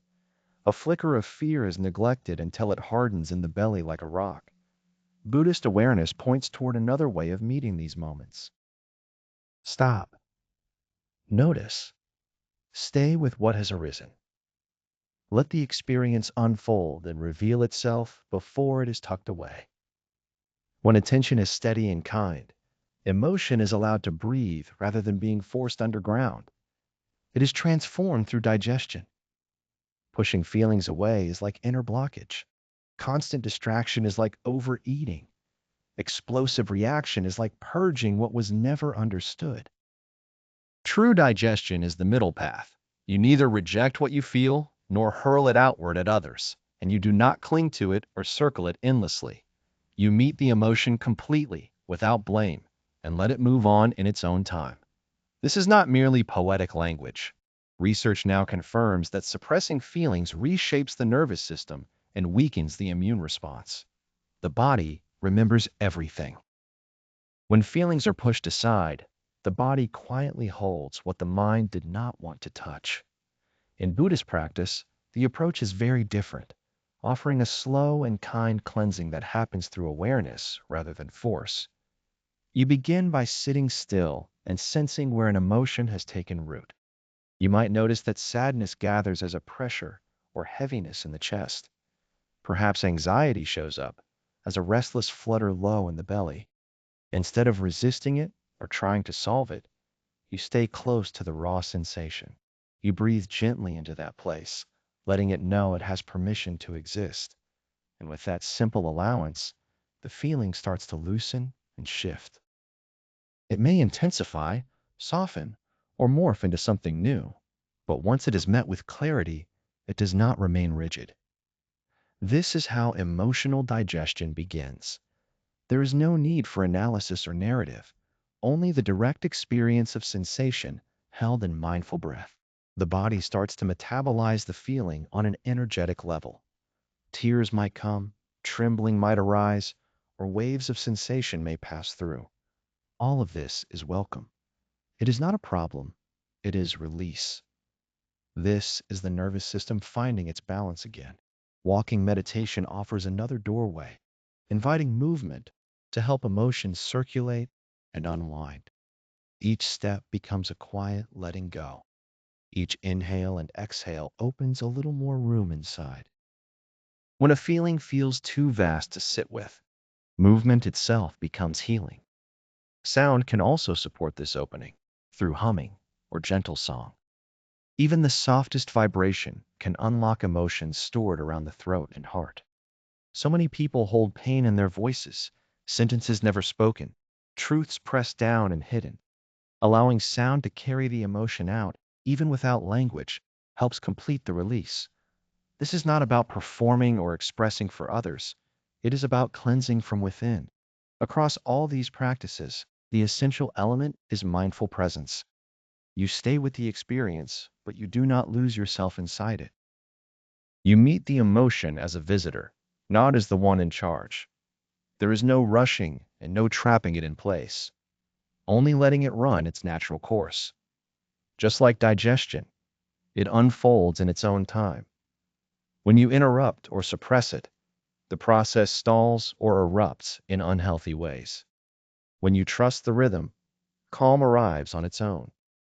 It also helps to practice restraint with the mind, much like moderation with food. Too much mental input blocks emotional clarity. Constant news, endless opinions, and nonstop conversation overload the system and leave feelings half processed. At times, the most healing choice is to stop taking in more, to rest in quiet, to walk among trees, and let the inner system do its work without additional stories. Sleep is another way the body processes emotion, but it struggles when the mind is saturated. This is why rest can feel unrefreshing, as dreams are forced to handle what awareness avoided during the day. When you learn to meet emotions consciously while awake, sleep deepens and truly restores you. The system functions best when it is given space.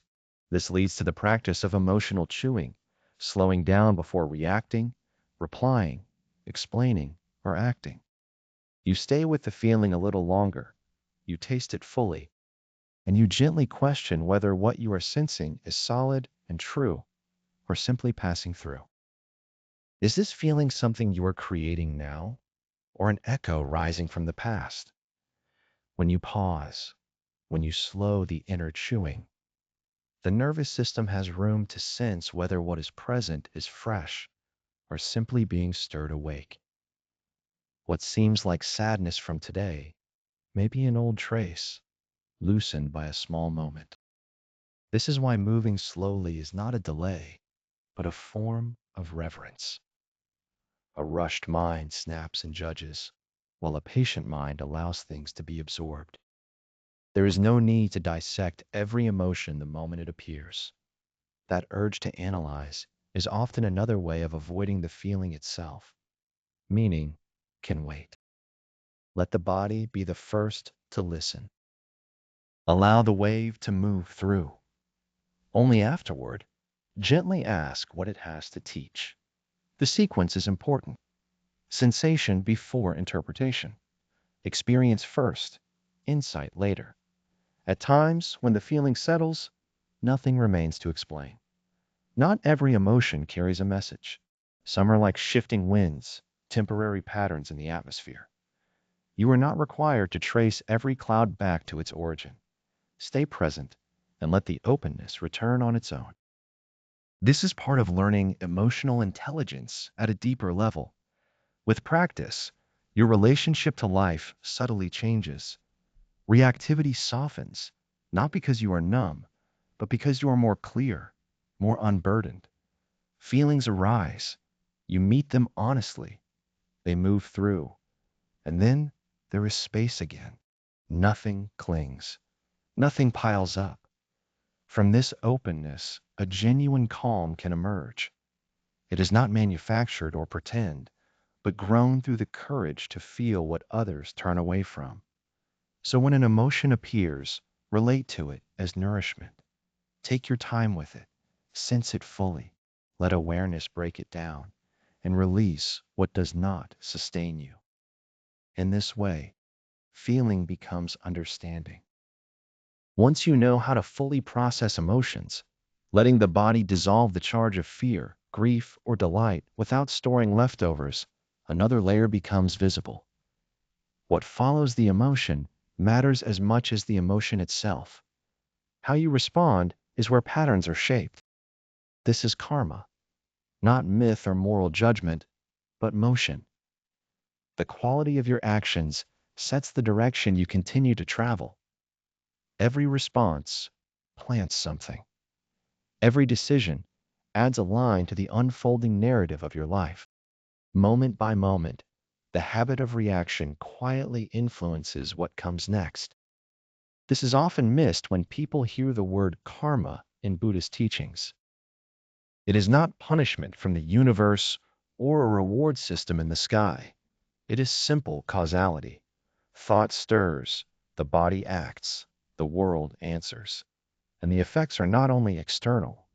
When you speak harshly, the impact is not limited to another person. It reshapes you as well. Something lingers. A groove is deepened. A familiar road becomes easier to walk again. The same mechanism works with patience, gentleness, and quiet restraint.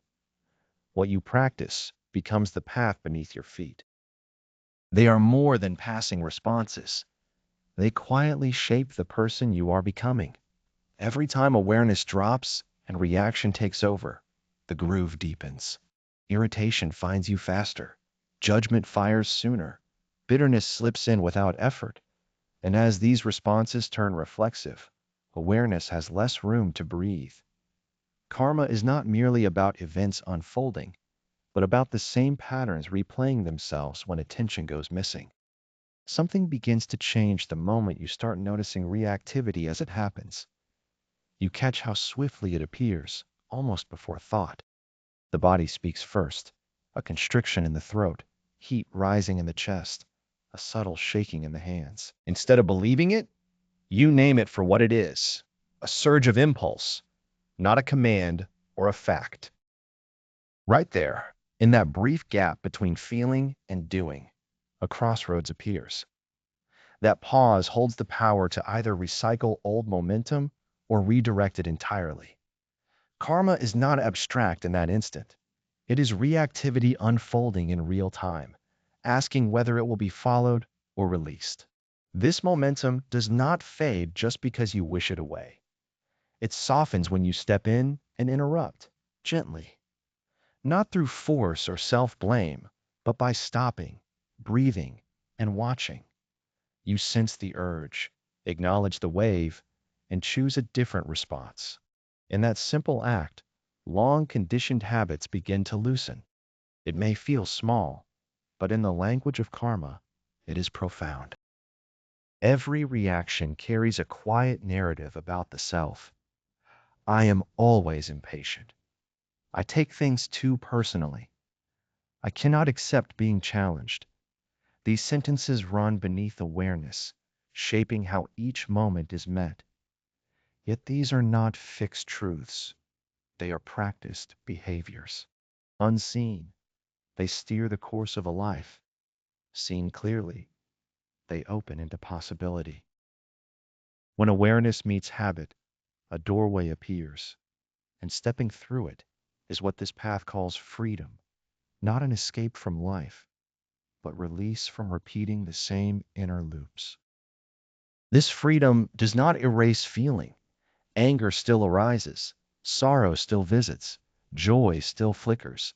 The difference is that emotion no longer holds the steering wheel. Anger can be felt without being acted upon. Sadness can be honored without spilling onto others. Joy can be enjoyed without clinging to it. As this happens, the grip of reaction loosens and karma quietly shifts direction. This is why intention matters so deeply in Buddhist teaching. Action alone is not the measure. The quality beneath it is. Words that are firm yet rooted in care can heal rather than wound. And gentle words, when driven by control or deceit, can still injure. Karma responds not to language, but to the underlying tone, the subtle vibration from which it arises. Within that unseen layer, reaction either feeds suffering or allows it to dissolve. You can sense this clearly when speaking with others. Someone provokes you, the body tightens, the mind rushes to answer. Yet if you stop, even briefly, and take a breath, everything shifts. The voice softens, fewer words come, or none at all. Sometimes a question replaces defense, and in that pause, a different outcome becomes possible. A slight adjustment shifts the flow, and suddenly the exchange turns into something new. This is karma reshaping itself right here, right now. The same dynamic unfolds inside you. When thoughts turn sharp, when that inner commentary insists you are failing or that everything is collapsing, there is the familiar urge to believe it, to argue with it, to spiral down by taking it as truth. But another option is available. You can slow down. You can notice and quietly name it. Ah, that old narrative again. Instead of being trapped within the thought, you step back and observe it from a wider view. In that instant, whether you react or refrain becomes a pivot point of karma, a shift you sense deep in the body. This practice is not flashy. It rarely announces itself. It unfolds gently, patiently, one breath at a time. Yet its power lives in ordinary moments, in the inhale before a harsh word, in the restraint that replaces mockery, in the calm limit set without revenge. These small choices weave together into a different design. Over time, that design shapes a life guided more by intention than impulse. Living this way brings a sense of ease, not because circumstances suddenly improve, but because you are no longer dragging the past into every encounter. Your posture changes, your voice softens, even your thinking feels less clenched, as the inner machinery that once braced for battle, justification, or defense loosens its grip. Your relationships feel this shift as well. Those accustomed to your former patterns may be unsettled. They might provoke or test, hoping to revive the old dance. But if you stay grounded, if you let the former version of yourself fade without explanation or apology, the karmic field alters for both sides. At times they relax and meet you there. At other times they drift out of your life. In either case, a spaciousness opens. Within that space, something surprising arises. The urge to repair the past dissolves. The need for others to act a certain way falls away because your steadiness no longer rests on what happens outside you. It rests in the pause between what happens and how you answer it. That pause becomes a refuge, This does not promise that reactivity disappears forever. It does not. There will be moments when you react. Habitual grooves are deep, yet now awareness begins to flicker on. Even noticing the pattern loosening is already a severing, already light entering. Transformation is gradual. No structure collapses all at once, but every mindful breath works like a careful tool, and slowly the architecture of old karma weakens and breaks apart.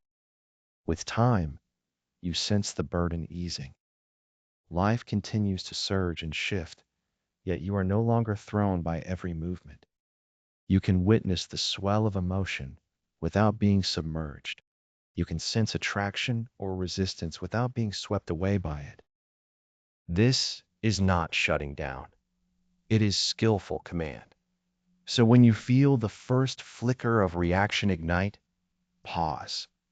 Not to stiffen, not to repress, but to look clearly. And from that clarity, decide what story you want the next moment to tell. For karma is not a sentence handed down. It is motion carrying forward, and motion can be redirected. As you begin to see how each reaction shapes the moment that follows, how every response either strengthens or softens the momentum of your life, a natural care emerges around what you take in and what you send out. And yet, this is where the path becomes quietly tricky. Not every force that feels uplifting is actually wholesome.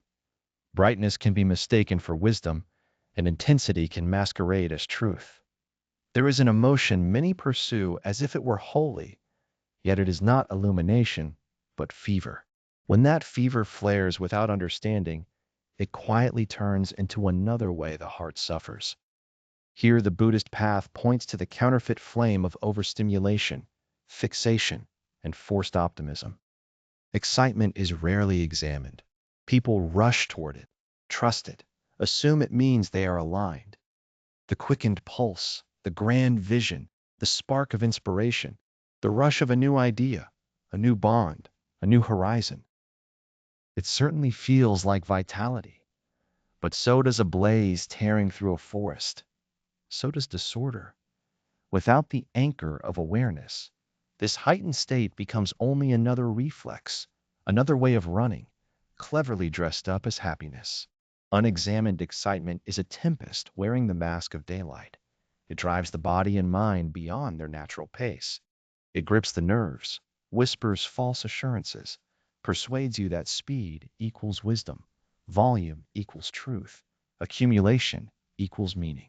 What seems like passion can simply be anxiety scented with charm.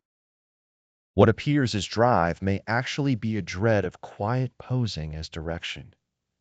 The middle way is taught not because intensity is always painful, but because it cannot last.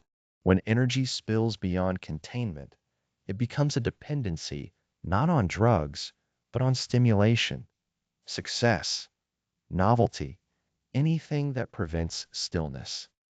Beneath the thrill often lies something tender and avoided, a sense of isolation, a subtle fear, a small inner question, wondering if this moment is sufficient.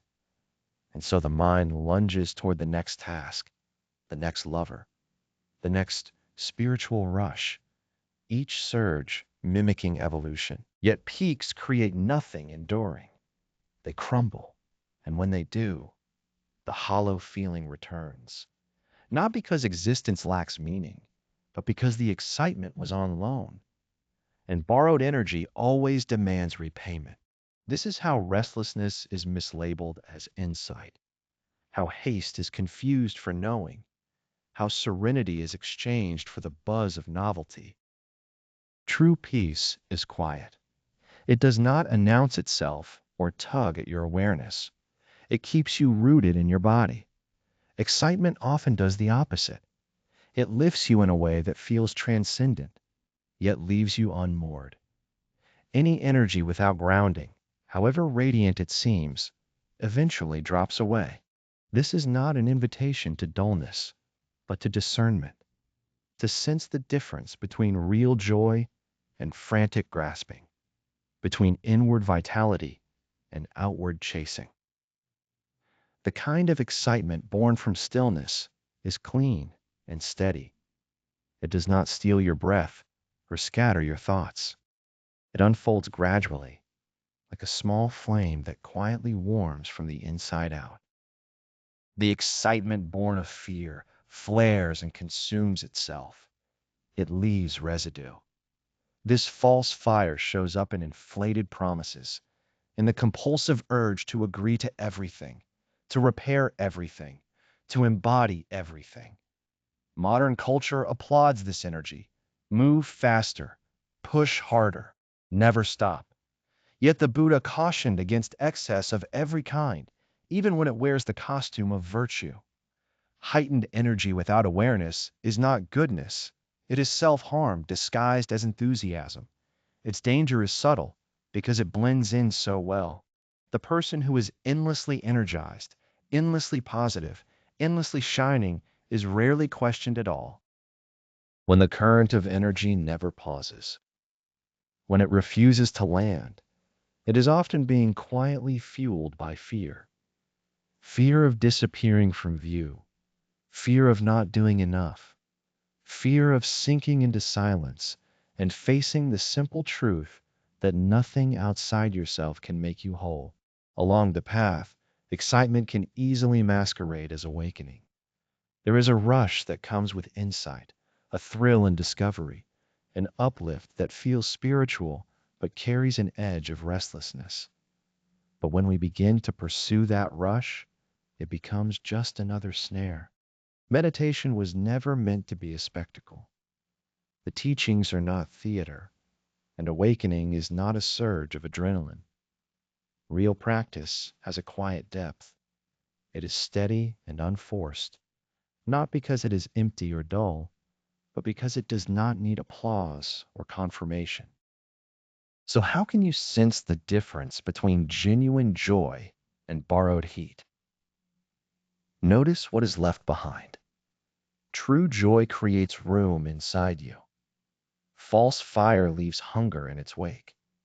Authentic joy softens and slows the breath. False fire compresses it. One settles you into yourself. The other pulls you apart and sends your attention everywhere at once. One allows expansion through openness. The other swells through pressure. And when that pressure collapses, what often follows is exhaustion and disorientation. The Buddhist invitation is to turn toward excitement in the body, not to suppress it, but to study it with kindness. Ask yourself where this energy is arising from. Is there clarity at its core? Is there a quiet steadiness beneath the surface sound? Or does it feel frantic, circular, ungrounded?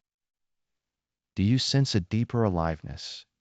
Or are you simply being carried away? These gentle inquiries return you to your own center.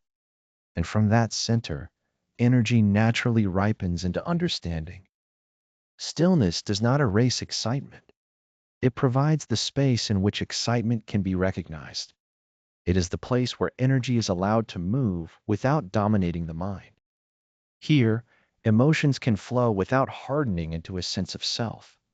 Joy can be present without turning into grasping. This quality of stillness does not put out the fire. It clarifies it, softens it, turns sharp flame into steady warmth and blinding brightness into usable light. This insight is equally useful when you encounter the restless energy of others, when someone's enthusiasm floods the room or presses against you. You are not required to mirror it or absorb it. You do not have to be swept along. You can remain rooted, meeting their energy with calm attention, holding your own center without condemning theirs. By doing this, you become a quiet anchor, a living example of what balanced energy feels like: reliable, open, at ease. Even in creative work, the most meaningful ideas often arrive not in the peak of excitement, but after it passes, when the body settles, when the need to impress falls away, when nothing is being performed and nothing needs to be proven. That is when insight sharpens, when vision matures, when creation aligns with truth rather than feeding noise. This does not suggest that life should lose its color or vitality. Life can be simple and luminous. Its joys do not need to spike into extremes, and strong feelings do not have to harden into fixation. You are allowed to taste happiness without losing yourself inside it. Within this gentle happiness, something enduring appears, a calm that outlives fleeting moods. The way ahead is not about suppressing vitality, but learning how to guide it, respect it, and let it move without handing it the reins. Energy is free to swell and soften without grasping at either end. This steady harmony is what the middle way points toward. It is neither dull nor overwhelming, but alive with cadence, like breathing, like awareness itself. When a feeling surfaces again, slow down, give it space, watch. Wonder about its roots. Notice where it seems to be pulling you. Gently question what might be hidden beneath it. And if what you discover feels honest and grounded, let the emotion unfold and complete itself. But if it rings hollow, release it, because warmth does not always heal, and brightness is not always kind. As you begin to see through the glamour of intensity, recognizing that not every flame comforts and not every surge enlightens, something quieter comes into view. It is not the blast of excitement, but the dull heaviness of what has lingered too long. A silent burden of feelings that were never allowed to leave. Resentments carried forward, joys long past, fears never voiced, guilt that no longer belongs to the present, all unprocessed, all kept. What we call emotional richness can sometimes be nothing more than emotional storage. This is not depth, it is density, not understanding, but stillness gone stale. Here we gently turn our attention to the unease beneath the habit of holding everything. This is where the teaching of non-attachment softly retrains the nervous system. The mind naturally wants to preserve what felt meaningful, to grip memories, emotions, and stories, believing that keeping them defines who we are. Yet what begins as care becomes congestion, filling not just the thoughts, but the body itself. Feelings are movement. They are meant to travel, or else they settle. When they settle, they lose freshness. Lively experiences become heavy atmospheres. Brief lessons become permanent labels. This buildup does not always announce itself as pain. It can masquerade as contemplation, as narrative, as maturity. Beneath it, however, lives a quiet fear, the idea that letting go would erase the value of what was felt, that releasing the memory would somehow erase you, that stepping forward would dishonor the past. So the emotion is replayed, revisited, kept close until its life has drained away. What remains is static. Non-attachment in Buddhism is not indifference, not dullness, not erasing the past. It is letting feelings move through instead of giving them permanent residence. It is respecting what arrived without trying to imprison it. It is confidence that what matters does not disappear when you loosen your grip. Just as with breathing, you do not cling to the inhale to prove it exists. You let it go so the next breath can come. When emotional energy is unable to flow, it embeds itself in the nervous system. The body contracts, breathing shortens, rest becomes restless, and slowly, a temporary emotion hardens into an identity. I am the one who is always disappointed. I am the one who never truly released that ending. I am the one who still carries a quiet weight of sorrow. Yet these labels were not born from reality itself, but from saying the same story over and over. What repeats begins to collect, and what collects starts to feel solid, even when it is not. This gathering of emotion is fueled by fear, the sense that something precious will disappear if you loosen your grip, as though feelings must be archived and protected. Buddhist wisdom gently counters this belief. Whatever appears is destined to change. The moment you push against that truth, discomfort takes root. Pain is not in the emotion itself, but in the insistence that it remain. This is why people can feel imprisoned by emotions from long ago. The moment itself has ended, but the charge was never allowed to dissolve. The narrative was replayed endlessly. Sensations were revisited again and again, without the light of awareness to soften them. Eventually, the meaning becomes exhausting to hold, yet releasing it does not mean pretending it never existed. It asks only that you recognize it as a visitor, brief and changing, rather than a definition of who you are. Letting go does not erase the experience. It frees you from repeating it. You stop living inside it. You need not bind yourself to yesterday, gripping what this moment no longer requires. Just as you do not store every breath you have ever drawn, you are not meant to store every feeling you have known. Emotional weight often disguises itself as explanation. This shaped me. This was important. I must hold on to how it felt. That impulse makes sense, and yet it quietly ensnares you. Memory is not reality preserved. It is a story retold, filtered, and altered each time it is recalled. Whenever an old emotion is touched without clarity, it does not stay the same. It tightens, intensifies, and grows louder. Not because the wound is still present, but because the mind and body have not practiced release. Buddhist attachment does not numb the heart. It shows another way forward, to experience without fusing, to recall without grasping again, to respect without re-entering. This is what freedom of emotion feels like. Not indifference, but movement. Everything is allowed to pass through. Nothing is hoarded. Nothing claimed as mine. It comes into being. It shifts. It fades. One useful reflection is to notice what you keep storing inside. Which emotions do you circle back to? Which inner narrative do you repeat, as if by habit? Which memory still stirs your chest, though it belongs to another time?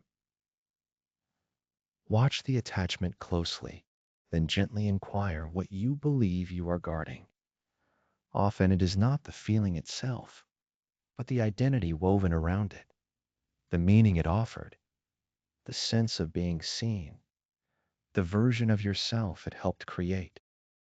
Everything you experience is passing, even the idea you carry of who you are right now. What feels solid is actually a weaving of habits, memories, and emotional traces.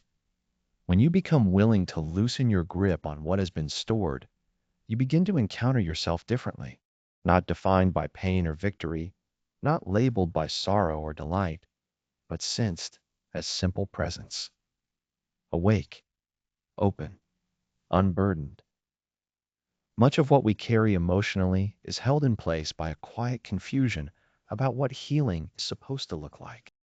We are often taught that resolution comes from reliving an experience until it loses its charge. Yet there are times when revisiting only deepens the groove. Healing happens when the body finishes what it started, when energy is allowed to move through instead of being recycled and retained. This completion rarely comes from force or intensity.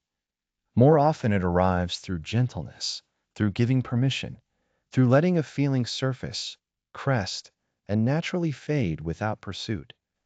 Some emotions ask to be voiced, but many simply ask to be acknowledged, seen clearly, breathed with, not exaggerated or suppressed. When this happens, the nervous system knows what to do. The current moves on, the loop closes, and what remains is not heaviness, but openness. What opens is not a hollow void, but a clean and lucid space, a space that welcomes fresh sensations, new breaths, unfamiliar thoughts. At first, it can feel strange. Those who have lived with emotional weight for a long time may feel unprotected without it. This is natural. The body learns, the mind recalibrates, and slowly that spaciousness begins to feel like where you belong. Non attachment also invites you to step back from the stories you tell about intensity and depth. Sensitivity is not the same as accumulation. To feel deeply does not require holding on. Real sensitivity is fluid. It allows experience to pass through completely, to arrive fully and depart fully, like tides moving freely across the sea. Living in this way, emotion becomes flow instead of storage. Joy rises and falls without leaving a trace. Grief moves through and washes clean. You weep and the body softens. You smile and the moment completes itself. Nothing lingers longer than it needs to. Fear appears and then dissolves. No residue is saved, no excess is archived, and this natural cadence feels like ease. When the next strong feeling emerges, greet it with interest rather than resistance. Turn toward it gently. Wonder what message it carries. Ask if it still serves a purpose. Ask if its work is done. If it is ready to pass, let the breath guide it out. If it is not, remain nearby with patience and care. Stay present without pressure. Whatever the answer, do not grasp. Do not organize your identity around a passing state. Let emotions come as guests, not permanent residents.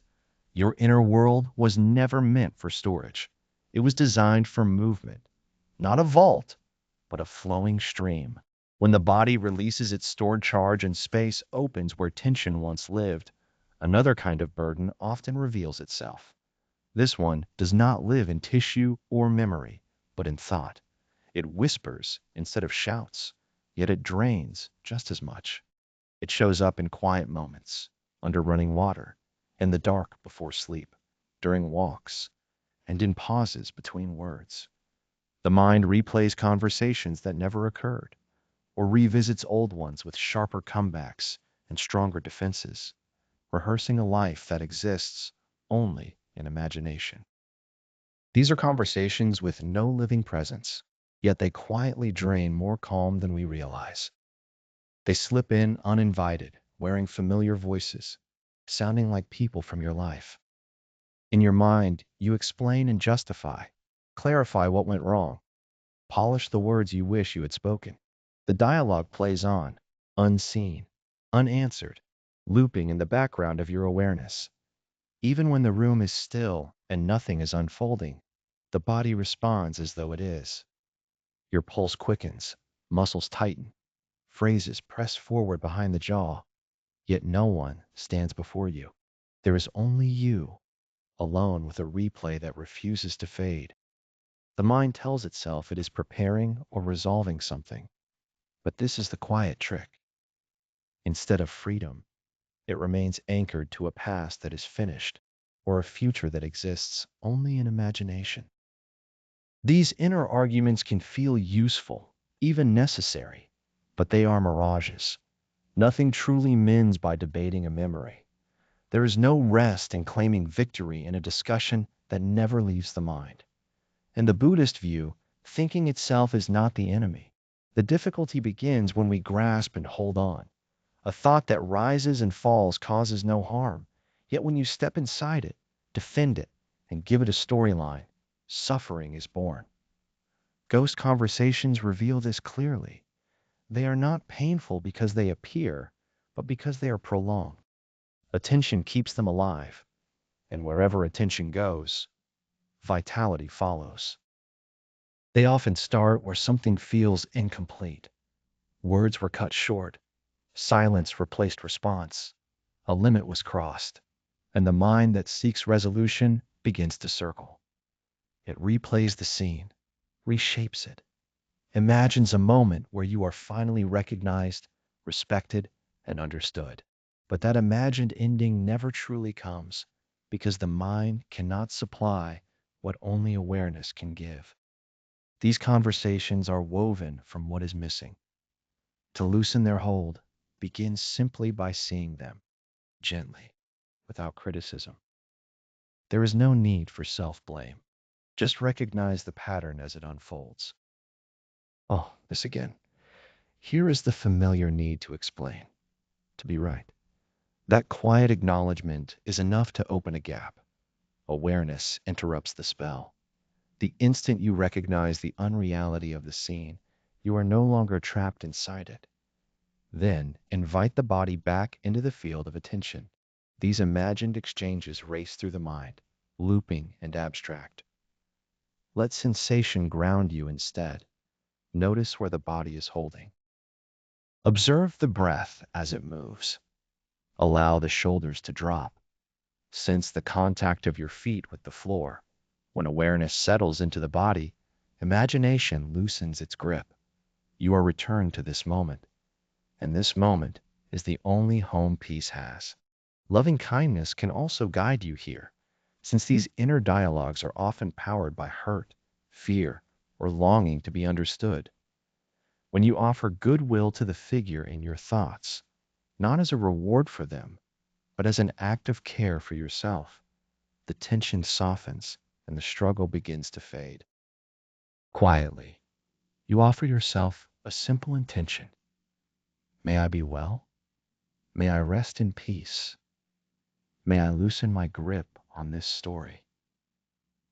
These intentions are more than kind phrases whispered in the mind. They work like a gentle balm, softening the tight places within you, easing the nervous system from strain into a sense of opening and relief. Letting go does not mean you agree with what occurred or excuse the harm. It simply means you refuse to let the memory run your inner world. You choose to stop replaying the hurt. You choose not to sacrifice this living moment to a chapter that has already demanded too much of your energy. Imagine dialogues survive only as long as you keep answering them. When you withdraw your attention, they lose their substance and fade away. Yet the mind often insists, just one more point, one final explanation. This impulse is precisely how the cycle keeps spinning and why it feels so hard to step free. There is a quiet hope that if you found the perfect words, understanding would finally arrive. But more often, healing comes through a different doorway. It comes by accepting that clarity may never be mutual, that resolution might not be offered by the other person, and that your peace is not dependent on their insight. It asks only for your readiness to release what you cannot change. Many of these inner debates are not even based on reality, but on imagined futures, anticipated criticisms, or defenses against events that never occurred. They arise from anxiety, from the mind trying to manage uncertainty. Mindfulness in the Buddhist tradition invites another approach, meeting the unknown with curiosity instead of rehearsed worry. You are not required to armor yourself for every possible conflict. What is asked instead is a steady presence, enough awareness to respond wisely if life calls for it. It can be useful to pause and inquire gently. What is this inner argument guarding? Is it a sense of dignity? A need to be right? A fragile feeling of worth that wants reassurance? So often, these looping conversations point to an older ache beneath them, a fear of being overlooked, a fear of being misread or unheard. When such pain is not held with kindness, it tries to defend itself through endless mental strategies. Yet no imagined triumph can mend the wound of invisibility. Only attentive presence has that power. At times, it helps to place the conversation onto paper, not to keep it alive, but to let it drain out of you. By writing it down, you remove it from the mind's echo chamber and observe it from a little distance. When finished, you can offer it a closing gesture. Tear the page, burn it safely, release it with intention. The movement itself becomes a ceremony of letting go. Meditation is the space where these inner dialogues most fully unravel. As you sit, thoughts will appear, as they always do, and you meet them without resistance. You notice the familiar argument surfacing once more. You name it silently, recognize the pattern, and then guide your attention back to the steady rhythm of breathing. Again and again, the breath serves as refuge, as ground, as the exit from the endless drama playing in the mind. You are not trying to silence the show, only choosing not to step inside. With time, the patterns loosen, their pull grows faint. What once dominated hours becomes a passing thought, light and fleeting, like a cloud drifting through open sky. This is what freedom feels like. It was not that the world suddenly shifted, but that you stopped trusting every whisper that passed through your thoughts. Those imagined dialogues do not reside there on their own. You are the one inhabiting that inner space.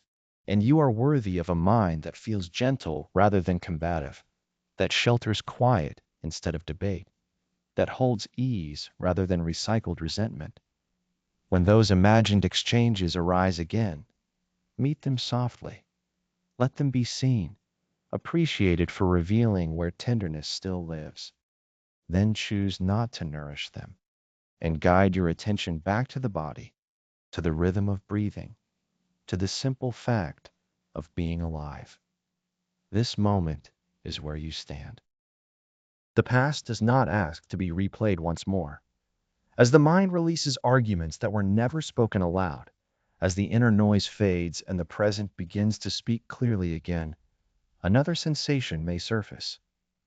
It is not an idea or a recollection, but a density, a subtle pressure in the chest lingering after time spent with someone carrying irritation, a quiet fatigue that settles in after sharing space with someone who carries no lightness, teeth tightening, shoulders hardening, not from your own strain, but from bearing what does not belong to you. This is the next, often unseen layer, the emotional currents of others moving silently into your body. It happens without struggle, without resistance, simply through closeness. And when this process goes unnoticed, your inner landscape is molded by experiences that are not yours to hold. Feelings travel, they have weight and tone. Anger thickens the atmosphere. Grief slows everything it touches. Happiness, on the other hand, lightens the field around it. There is nothing mysterious here. This is how the nervous system works, how brains mirror one another, how bodies unconsciously tune themselves together. Yet when these exchanges are unseen, they do not drift away. They remain, settling quietly inside, shaping mood, coloring thoughts, and gradually influencing how you relate to yourself. This is what Buddhist wisdom points to when it speaks of energetic contamination. It is not about dark forces or ill intent. It is simply the subtle way another person's emotional state enters your awareness and blends with your own. You walk away from a conversation feeling heavy, and you name it sadness. You leave a meeting tense and decide something must be wrong with you. Often, it is not. What you feel may be residue, a faint imprint, emotional dust you picked up and never brushed off. The deeper risk is not carrying what belongs to others, but believing it defines who you are. In this way, a passing emotional trace can slowly harden into a story about the self. You begin to think of yourself as someone perpetually anxious, always on edge. But that may not be the truth. It may simply be that no one showed you how to distinguish your own energy from what others leave behind. This is where the practice of energetic integrity takes root. This practice is not about withdrawing from relationships. It is about staying anchored in yourself while meeting others fully, listening without absorbing, offering presence without dissolving into it, sensing their pain without carrying it home. And the first anchor is the breath, because it is always yours. No one can take a breath on your behalf. When you sense that weight settling in after a hard exchange, the tight chest, the dull haze, gently come back to the simple act of breathing. Slow it down. Let it be conscious and steady. Allow the inhale and exhale to move with one quiet purpose, to clear. And as the air leaves your body, Shift the inner question away from self-blame and toward discernment, asking, what have I picked up that does not belong to me? From here, awareness unfolds. Mindfulness is not limited to tracking thoughts as they pass by. It also tunes into the currents beneath them. You begin to feel how certain words land, how judgment or sorrow carries a charge. The body responds before the mind explains. Shoulders creep upward, muscles brace, the breath pauses as if waiting. This noticing is not passive. It is a form of strength. Awareness opens a space where options appear. In that space, you may soften rather than brace, settle rather than strike back. You can choose to root yourself in the moment instead of being pulled by it. Alongside awareness comes the art of healthy boundaries, not rigid barriers, but gentle sieves. Boundaries are not a rejection of others. They are a homecoming. A simple way to begin is through grounding. During or after a challenging encounter, rest your hand lightly over your heart. Sense the heat beneath your palm. Notice the solidity of your body. Quietly repeat, I come back to myself. This is not an abstract ritual. It is a conversation with your nervous system. You are reminding it that this moment is safe, that you are intact. Much of the lingering emotional residue we carry comes from imbalanced connections, from those who release without receiving, who speak without listening, who take space without offering presence. These are the relationships where you are asked to hold what others avoid. Over time, this pattern wears you down, leaving exhaustion, agitation, and a foggy sense of self. This is not a failure of resilience. It happens because you have been holding energy that was never meant for you. Care does not require absorption. In the Buddhist understanding, compassion is guided by wisdom. It stays present without erasing the self. It offers attention without collapse. It recognizes the clear line between where your responsibility begins and where it naturally stops. Such clarity keeps you from blending emotionally with others, that quiet merging where feelings become indistinguishable. From this grounded place, love and support remain possible without burden.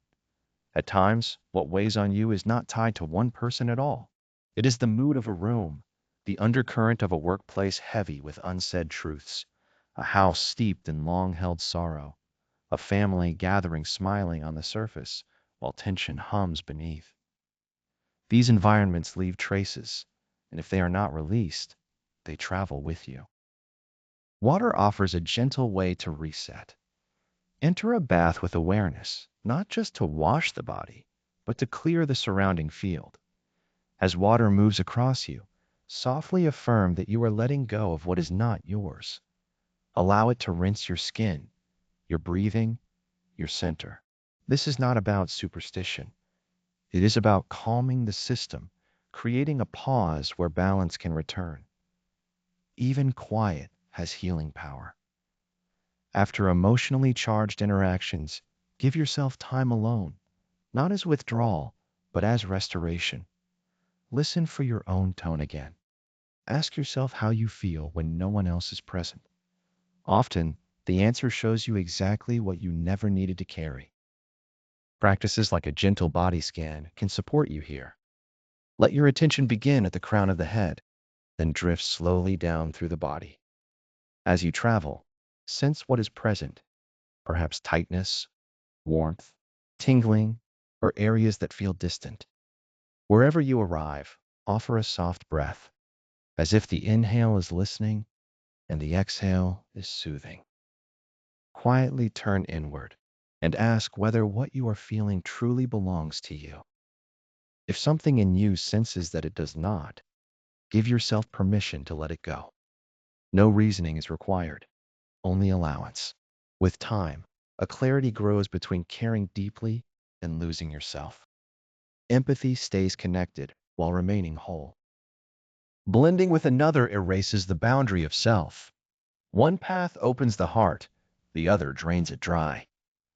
When this distinction becomes clear, you no longer feel the need to justify tending to your own vitality. You recognize that depletion is not the same as kindness, And you stop confusing fatigue with love. You stop naming burnout as virtue. Mindfulness in the Buddhist sense guides you back to the middle, not as a concept, but as something you can feel. It settles you again into the rhythm of breathing, into a quiet center behind the sternum, a presence that was never swept away by feelings, only aware of them. Resting in that presence, the reverberations soften and dissolve. What is authentic stays close, and whatever was taken on is gently given back. At times, the most compassionate choice is to not carry what is not yours. Allow their sorrow to remain with them, their anger to be held by them, their silence to be their own. This is not indifference, but understanding. You see that karma cannot be lived on behalf of another. What you can do is meet it with warmth, then return to your breathing, your sensations, your steadiness, practiced again and again. This shifts something inside. Difficult conversations lose their power to frighten you. You stop taking on every emotional current around you. You no longer disappear inside someone else's suffering because you are grounded now. There is a knowing of what belongs to you and what does not. Your energy comes back, not through defenses, but through remembering yourself beneath the clamor. So when a heaviness arises without a clear cause, pause before turning against yourself. Instead of asking what is wrong with me, ask, what have I picked up that is not mine? Breathe and come back into your own presence. And as other people's feelings are no longer mistaken for your own, as you anchor in your own calm, you will notice there is still one more voice waiting. This voice is not external. It does not sound like anyone else you know. It is subtle, recognizable, always nearby. Its language is plain, almost ordinary, yet its impact can reach far below the surface. You should have tried harder. You should be further along. You should already know how to handle this. These words are not invitations or guidance. They arrive as orders, sharp and unyielding. They do not point the way.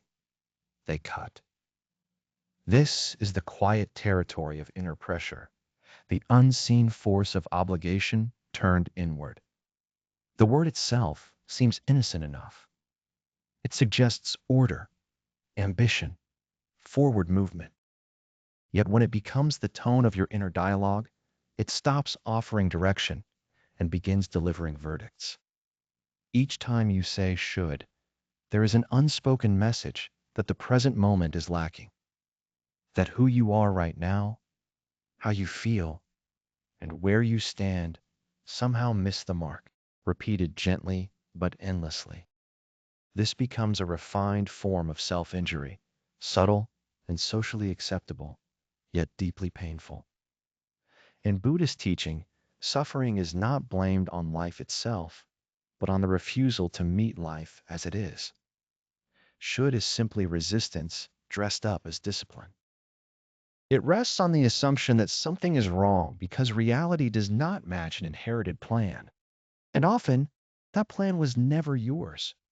It was handed down through family stories, cultural norms, classrooms, screens, and years of unspoken instruction. This is how a good person behaves. This is what achievement looks like. This is how calm is supposed to feel. Over time, these shoulds pile up and quietly become a prison, not of bars and locks, but of expectations you rarely question. What makes this inner force especially harmful is how convincingly it pretends to be helpful. It sounds like encouragement. It sounds like growth. I should move my body more. I should sit and meditate every day. I should be over this by now. Yet beneath the surface, this is not kindness toward yourself. It is attack, because it is rooted in fear rather than care. It grows from comparison and an absorbed critical voice that whispers that failing to meet these unseen measures means something is wrong with you. This pressure does not stay in the mind alone. It settles into the muscles, draws the shoulders upward, locks the jaw, and shortens the breath. Your nervous system does not interpret language. It registers strain. It feels tightness. When that tightness is held day after day, it becomes fatigue. Even the path meant to bring freedom can turn rigid when it is fueled by should. Practice turns into another evaluation, compassion into another metric, transformation into another obligation. Buddhist meditation does not try to silence these stories or prove them false. It simply invites you to notice them. And in that noticing, another voice becomes audible beneath the noise, the one insisting that you are not sufficient yet. This is the true side of harm, not in the action itself, but in the belief that you must act in order to be worthy.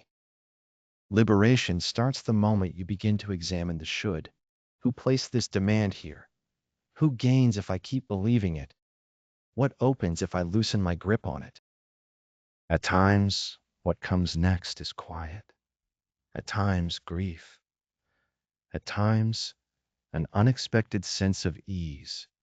But space always appears, because once a should is questioned, its authority fades. In that softening, choice returns.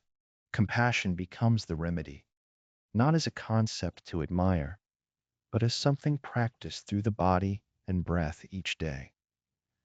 When the voice of should appears, meet it with interest rather than opposition.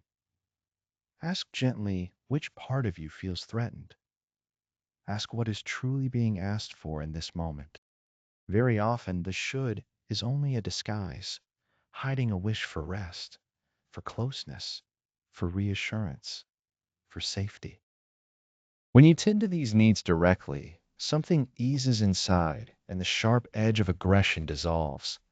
Often the inner voice of should arrives dressed as shame, whispering that you ought to be further along, that this struggle should already be over. The Buddhist path does not pretend this voice does not exist, and it does not reject the struggle itself. Instead, it turns toward it with awareness. The teaching reminds us that pain and difficulty belong to the journey. They are not evidence that something has gone wrong. Suffering is not a verdict on your value. You do not have to prove that you deserve to be here. You were never excluded from wholeness to begin with.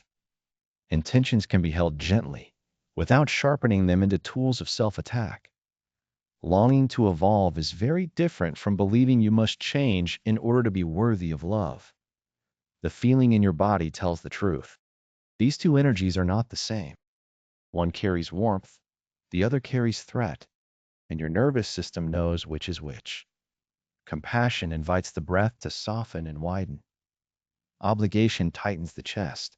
Even a well-meaning should becomes heavy when it trades kindness for pressure and replaces acceptance with demand. I should forgive. I should be thankful. These phrases can sound enlightened, yet when they step over what you actually feel, they become another form of avoidance. The Buddhist teaching points back to honesty, to meeting what is genuinely present, rather than what sounds virtuous. So if forgiveness does not arise naturally yet, respect that truth. If gratitude feels hollow right now, allow it to be hollow. Reality is not always pretty, but it is where healing happens. Releasing the grip of should is not surrendering your path. It is ending the war you have been waging within. This is the movement from effort to ease, from self-punishment to simple awareness, from rigid expectation to quiet noticing. In that movement, inner harm falls away, not because you repaired a flaw, but because you stopped insisting that you were damaged. This is not about withdrawing from life or caring less. You may still practice, still commit, still change, but now it grows out of gentleness, out of listening, out of trust. Energy shaped this way does not exhaust you, it feeds you. A simple exercise is to soften each should into a could or a maybe, and sense the shift. I could sit in meditation. Maybe rest would be right. Notice how the body responds. All at once, the strain loosens, and what remains is space, choice, openness. Real transformation begins here, not through coercion, but through freedom. Another gentle practice is to acknowledge the should and consciously set it down. Write it out. Say it aloud. Then stop. Ask whether it truly supports you. If the answer is no, return to the breath and let it pass. Release what you are holding. Gently tell yourself, I am choosing to be here rather than to be driven. As you practice this again and again, the mind slowly learns a different way of speaking to itself, a softer dialect shaped by care and understanding instead of force and command. You may still dream, still aim forward, still feel the call to evolve. Yet now you begin to sense the clear line between healthy effort and quiet harm, between purposeful direction and self-attack, between kindness toward yourself and the urge to repair something that was never damaged. You are not an assignment to complete.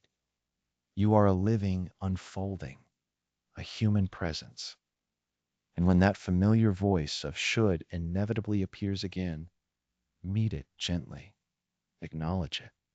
Say, I hear your concern, and I am choosing another way.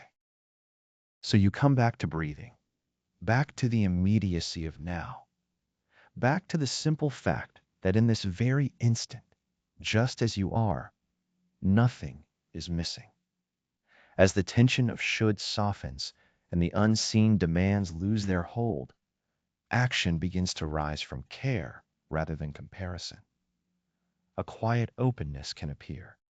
Yet for many, this calm is brief, because beneath the surface of obligation lies something more persistent, more refined, and harder to notice. It is the sense of being watched, the subtle feeling of an eye that never blinks, following every action, every emotion, every moment of falling short. It does not scold or shout like the critic does. It simply observes endlessly.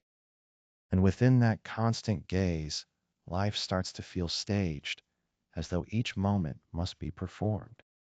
This is the inner audience, the watcher inside the mind. Here we touch on a Buddhist insight that points to what becomes possible when this watcher dissolves. Being observed creates an invisible tension. Words shift, movements change, even the breath becomes guarded, and the deeper inquiry arises quietly. What happens if this sense of being watched never truly leaves? What if the observer is not an outside presence at all, but a learned version of yourself, conditioned to track, evaluate, and comment on every experience? This is not delusion. It is the ego wearing a subtle mask. Not ego as pride or inflation, but ego as relentless self-monitoring. In Buddhist teaching, this habit is woven tightly into the belief in a separate self. Most of us move through life assuming there is a solid someone at the center, steering and owning each moment. Practice begins to reveal something else entirely. The self is not a single thing, but a shifting stream of thoughts, memories, and narratives, always changing. From this misunderstanding, the inner spectator emerges. It is the part of the mind that claims an action and then steps aside to evaluate it. That was awkward. That was wrong. That could have been better. A commentary arises, paired with the sense of someone watching it unfold. Yet both the commentary and the watcher are nothing more than thoughts appearing and fading. They have no true substance. They feel solid only because they are rarely examined. This is why the sense of being observed can follow you even into solitude. Why do moments replay themselves long after they have passed? Why does embarrassment surface over things unseen by anyone else? Because the watcher does not require a crowd. It survives on attention alone, on your focus, on the quiet trust you place in its imagined authority. Releasing this imagined watcher inside you is not the same as becoming sloppy or unconcerned.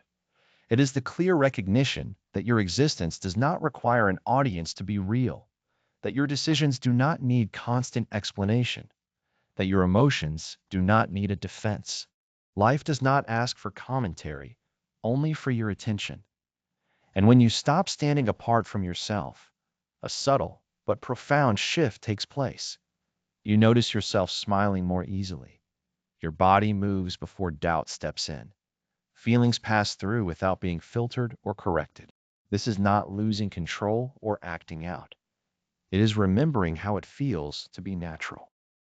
It is a coming home to living from the inside, rather than hovering above your own life. Still, the pattern of self-monitoring is deeply ingrained. Society trains it into us early, through rewards and disapproval, through lessons that say behave, comply, perform correctly. Do not draw attention. Do not make mistakes. Think of how you appear. These quiet commands fracture the mind. One part performs, another evaluates, another hides. And in all this effort, there is no ease, no real freedom. The Buddhist path asks you to turn toward this mechanism with honesty. As you sit and thoughts come and go, notice not just what they say, but the sense of someone watching them. Who is it that labels, that approves, that rejects? Remain with that inquiry. As attention deepens, the watcher begins to fade. There is less solidity there than expected. The one who seemed to be in control melts back into simple awareness, revealed as just another thought wearing a mask of authority. When the audience inside loosens its grip, shame also begins to soften. Shame survives on exposure and judgment, whether imagined or real. Without an inner gaze constantly measuring you, shame loses its stage. Without being watched, it cannot take shape. What is left is raw experience, the immediacy of breath, sensation, and presence. When meaning is no longer piled on top of each moment, life quietly transforms. Creativity turns into honest expression instead of self-assessment. Connection with others becomes meeting, not managing impressions. Even loneliness changes its texture, no longer crowded with commentary, but open and breathable. You start to sense how much vitality was spent curating an image. As that effort falls away, the energy returns to its source. This does not mean abandoning reflection altogether. It means recognizing the moment reflection becomes constant surveillance. True self-awareness feels open and interested. The inner audience feels sharp and narrowing. One invites life to unfold, the other constricts it. There are two directions you can move in, one that opens and one that freezes. When you want to loosen the grip of being watched, come back into the body itself. Feel the breath as it is when there is no imagined audience. Then sense how it subtly tightens or shifts the moment the mind pictures someone observing, even if that presence is only implied. That subtle change is your cue, a quiet signal that the watcher has returned. As soon as you notice it, a doorway appears. You can continue performing, or you can gently step back into immediacy. Try asking yourself, who is this for right now? The answer may not be who you expect. Often, no actual person is there at all. At times, the audience is an earlier version of you, frozen in memory. At times, it carries the face or voice of a parent. Sometimes it feels like culture itself leaning in, and sometimes it is nothing more than a hazy image of how a good or acceptable person should behave. Once you name what is happening, its power begins to dissolve. You are no longer arranging your life around an absent witness. Slowly, the habit of needing approval softens. The inner commentary quiets, and you are no longer rehearsing your existence as if it were a story being told. You no longer need to defend your emotions or explain them away. You stop shaping yourself around how you might look from the outside. What takes its place is simple contact with experience, breathing in and out, hearing sounds, moving color across a page, feeling sensation as it comes. There is a gentle peace that only appears when nothing is being evaluated, not even by you. In Buddhism, this is described as releasing the belief in a solid, permanent self. It does not mean you vanish, but that the tight definition of who you think you are loosens its hold. You are free to shift and settle, to act and to pause, without dragging along a storyline about what it all should signify. This is not stepping away from life, but touching it more closely. When the sense of being watched falls away, you can finally feel what is actually present. So when hesitation, anxiety, embarrassment, or unease arises, take a moment. Ask if there is an observer operating inside your mind. Then gently question whether that observer is truly needed in this moment. Take a breath, then move forward anyway, not to satisfy anyone else, not even your internal critic, but in response to what this moment is asking. As the inner audience relaxes its hold, as the performance ends, an open space reveals itself. And inside that openness, something very old and very honest begins to surface. It does not arrive as words or ideas, but as sensation and weight. The grief that was sidestepped, the fear pushed underground, the anger left without a home. When appearance and approval no longer dominate, unfiltered feelings emerge. This is where many people stall again, thinking they must now fix or erase what feels dark in order to be complete. Yet the heart of Buddhist teaching points another way. Peace does not require the removal of darkness. It asks only that you let it be witnessed without pushing it away. In that quiet allowing, change happens on its own. This is the wordless craft of inner transformation. This is not about pushing feelings down or running from them, but about the quiet magic of allowing. What we label as negative energy is not something to fight. Suffering is born when we rush to mute, deny, or repair an experience before we have truly turned toward it. Emotions, especially the ones that hurt, move with a certain force of their own. When they are met with openness, emotions naturally rise, crest, and dissolve. Yet the habitual response to pain is to push back. This should not be happening. Something is wrong with me for feeling this. In that struggle, the moment tightens and the mind hardens. That inner push amplifies discomfort, stretching it from a brief moment into a lasting wound. Gradually, the body learns to stay braced, the nerves wired for threat, always preparing for impact. Acceptance is often misunderstood. It is not endorsement, and it is not resignation. It is the simple act of letting reality be present without fighting it from the inside. It is allowing anger to be felt without fixing it, letting grief pass through without shame, meeting fear without dulling it or forcing it away. Acceptance is not weakness or collapse. It is a clear seeing. It is the courage to remain with what is difficult until it reveals its nature. In the Buddhist path, change comes not from domination, but from even-minded presence. Equanimity is that balanced presence. It is not flatness or indifference, but a quiet stability, like still water that mirrors the sky while letting the clouds drift on. When this balance enters your inner world, subtle shifts occur. Anxiety loosens, intensity cools, sorrow softens into something breathable. You are not demanding that the weather clear. You are discovering yourself as the open sky. Each moment you meet a hard emotion with awareness instead of control. Something is refined. Habitual reactions turn into understanding. By letting the energy be fully experienced, you no longer have to carry it. The freedom that comes is gentle, almost unnoticed. The chest eases, the breath finds depth, and what once felt unbearable becomes a passage rather than a threat. One common confusion is mistaking awareness for mental commentary. We think we are accepting when we are actually replaying and analyzing. True acceptance does not narrate. It listens to the body.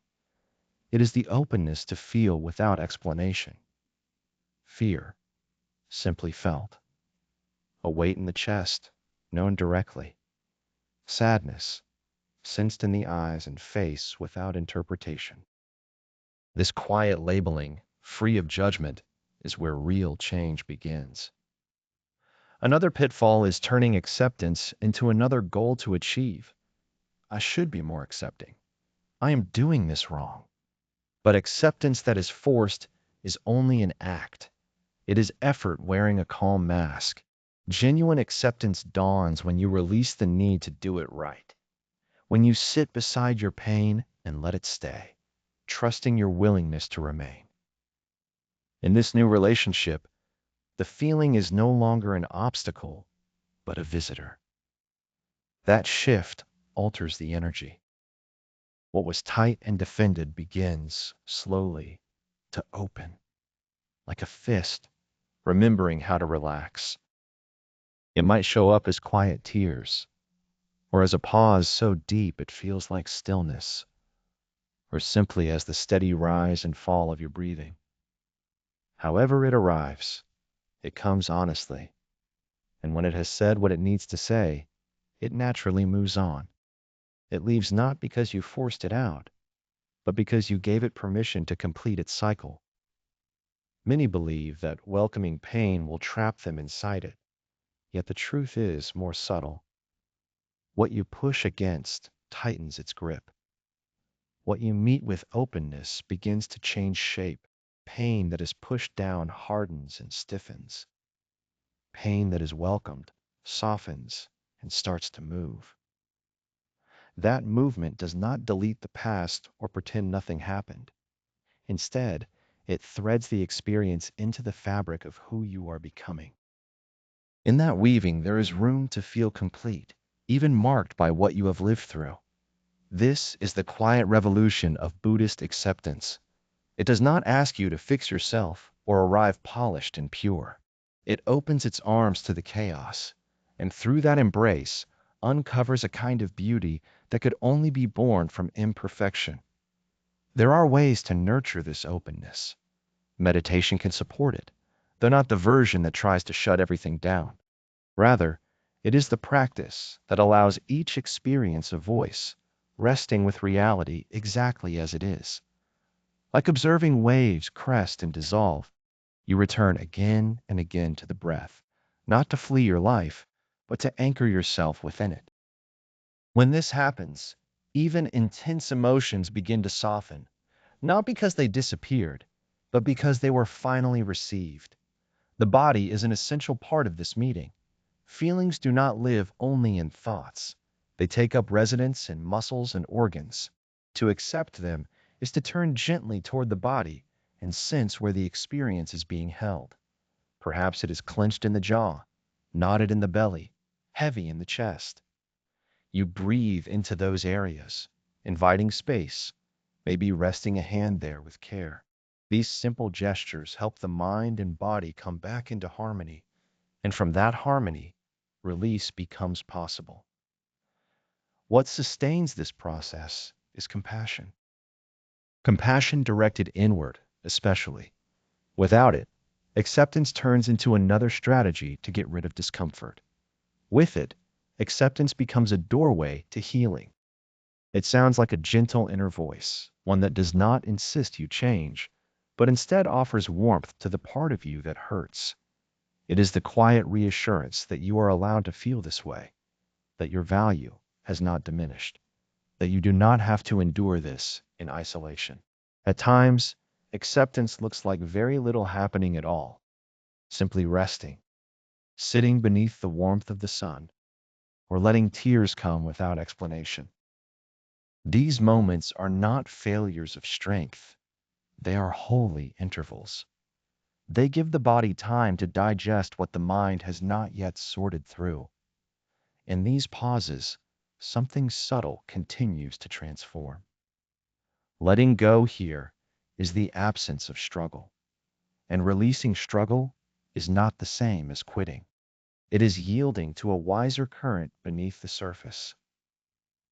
This wisdom reminds you that control is not required for every sensation, only a willingness to be in honest relationship with what you feel.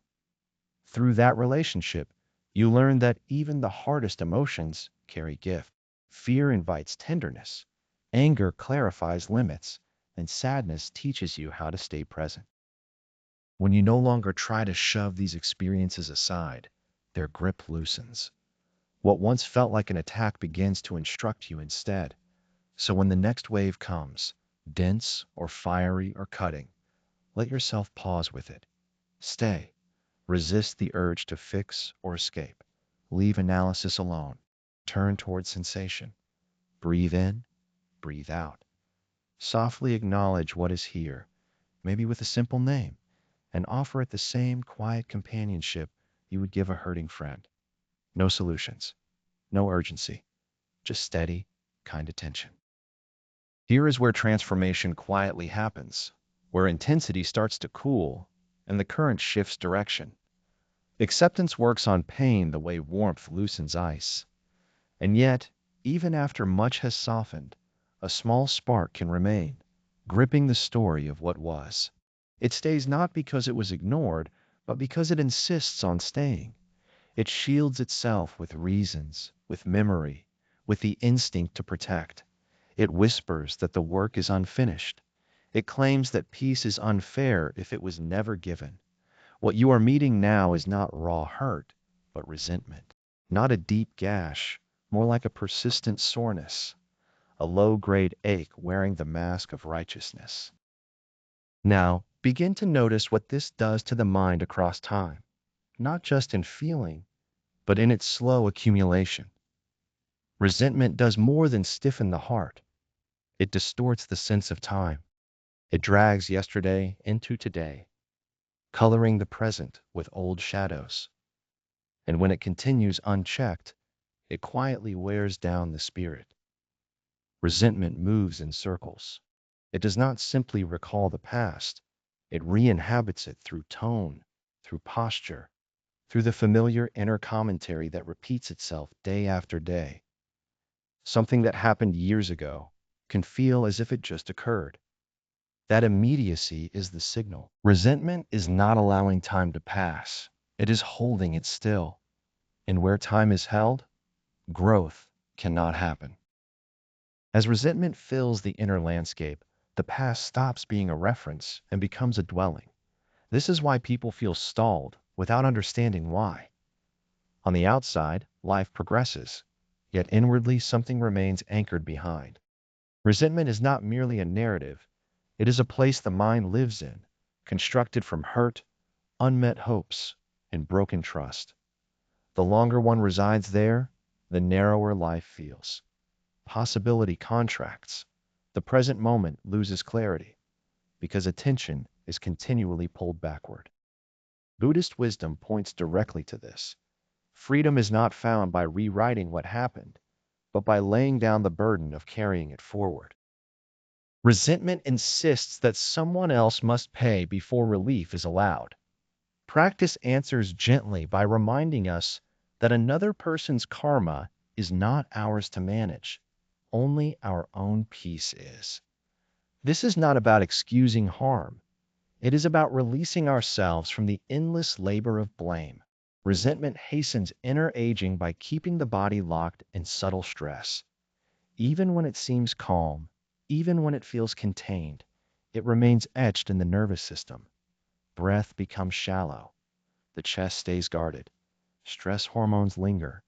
And over time, this strained state begins to feel ordinary. You are not holding on because of what they did long ago, but because of what still lives inside you now. It is like swallowing a dose of bitterness each morning to remind yourself that the hurt was real. Many people believe resentment keeps the pain honored, that releasing it would somehow deny the truth of what happened. Yet release does not cancel the past. It simply loosens its grip, so yesterday no longer speaks louder than this moment. Resentment often disguises itself as fairness, yet over time it turns into a quiet form of abandoning yourself. You might gently ask how many more tomorrows you want to give to something that already wounded you once. Letting go begins not with force, but with awareness. Simply noticing the resentment, naming it plainly, without embellishment or blame. You might say to yourself, "This is where I still feel hurt. This is the story that has not loosened its hold." Then notice what you fear would disappear if you set this burden down. Here's where attachment often hides. There is a belief that without resentment, you will be unguarded, that memory will fade, that harm will find its way back in. Yet protection does not need bitterness, and dignity does not depend on anger. Resentment squeezes time into a single frozen point and measures your worth by someone else's actions. It whispers that healing is postponed, that wholeness must wait for another person to change. It says peace will arrive with an apology or with understanding finally offered. But when your calm relies on someone else, you place your life in their hands. The Buddhist path points elsewhere. Peace is something you touch now, cultivated through your own resolve, not granted by another's behavior. Meditation supports this process, not by pushing resentment away, but by slowing everything down. You sit with the feeling, sense how it settles in the body, and choose not to energize it with repeated stories. Resentment survives on retelling. Each replay gives it strength. When the narrative rests, the feeling gradually loses its edge. What first appears as anger may soften into grief. What once felt like blame may show itself as regret. This is the beginning of real change, not through convincing yourself you are finished with it, but through honest seeing. Unmet pain bends time, keeping you circling the same moment. Forgiveness opens space for this reason. The event itself remains unchanged, yet your connection to it shifts. It no longer tightens the chest or dictates the tone of the day. It becomes a chapter rather than the whole book. And some resentments did not even begin with you, but were passed down through family, culture, or history. These burdens may not be yours alone, yet they shape your voice, your sense of safety, your ability to rest. Releasing them asks for compassion, both toward yourself and toward what others were unable to offer. This is not erasing or excusing. It is choosing not to grow old inside someone else's unfinished pain. Letting go can hurt, not because resentment is noble, but because it has been familiar, a known ache, a wall you learned to lean against. When you finally loosen your grip, there may be a moment of disorientation, a hollow feeling. Let it be there. This emptiness is not loss, it is medicine. It is the open space where something new can take root. Resentment weaves imaginary timelines, convincing you that because of what was done, your life must now pause. Yet your path belongs to you alone. Healing does not require their approval, and closure is not hidden in their explanations or apologies. You are not bound to wait for permission to move on.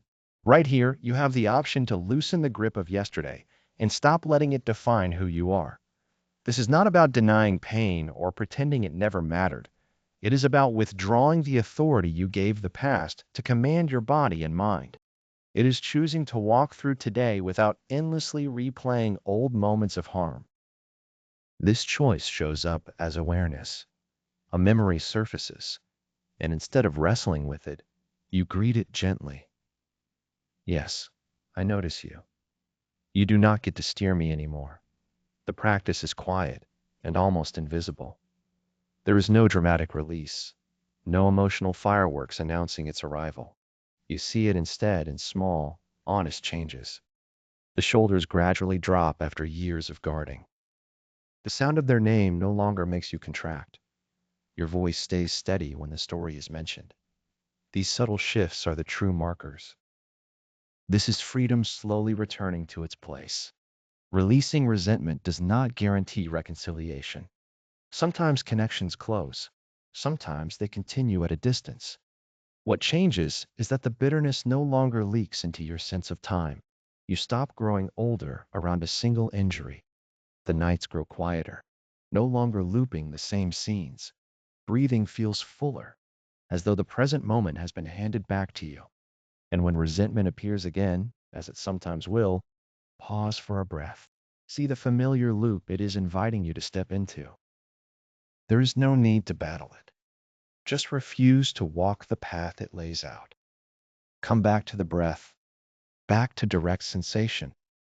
Gently ask yourself, what am I giving up if I release this? Then stay with whatever response arises. You might meet emptiness, or perhaps fear. And under that, a quiet sense of relief.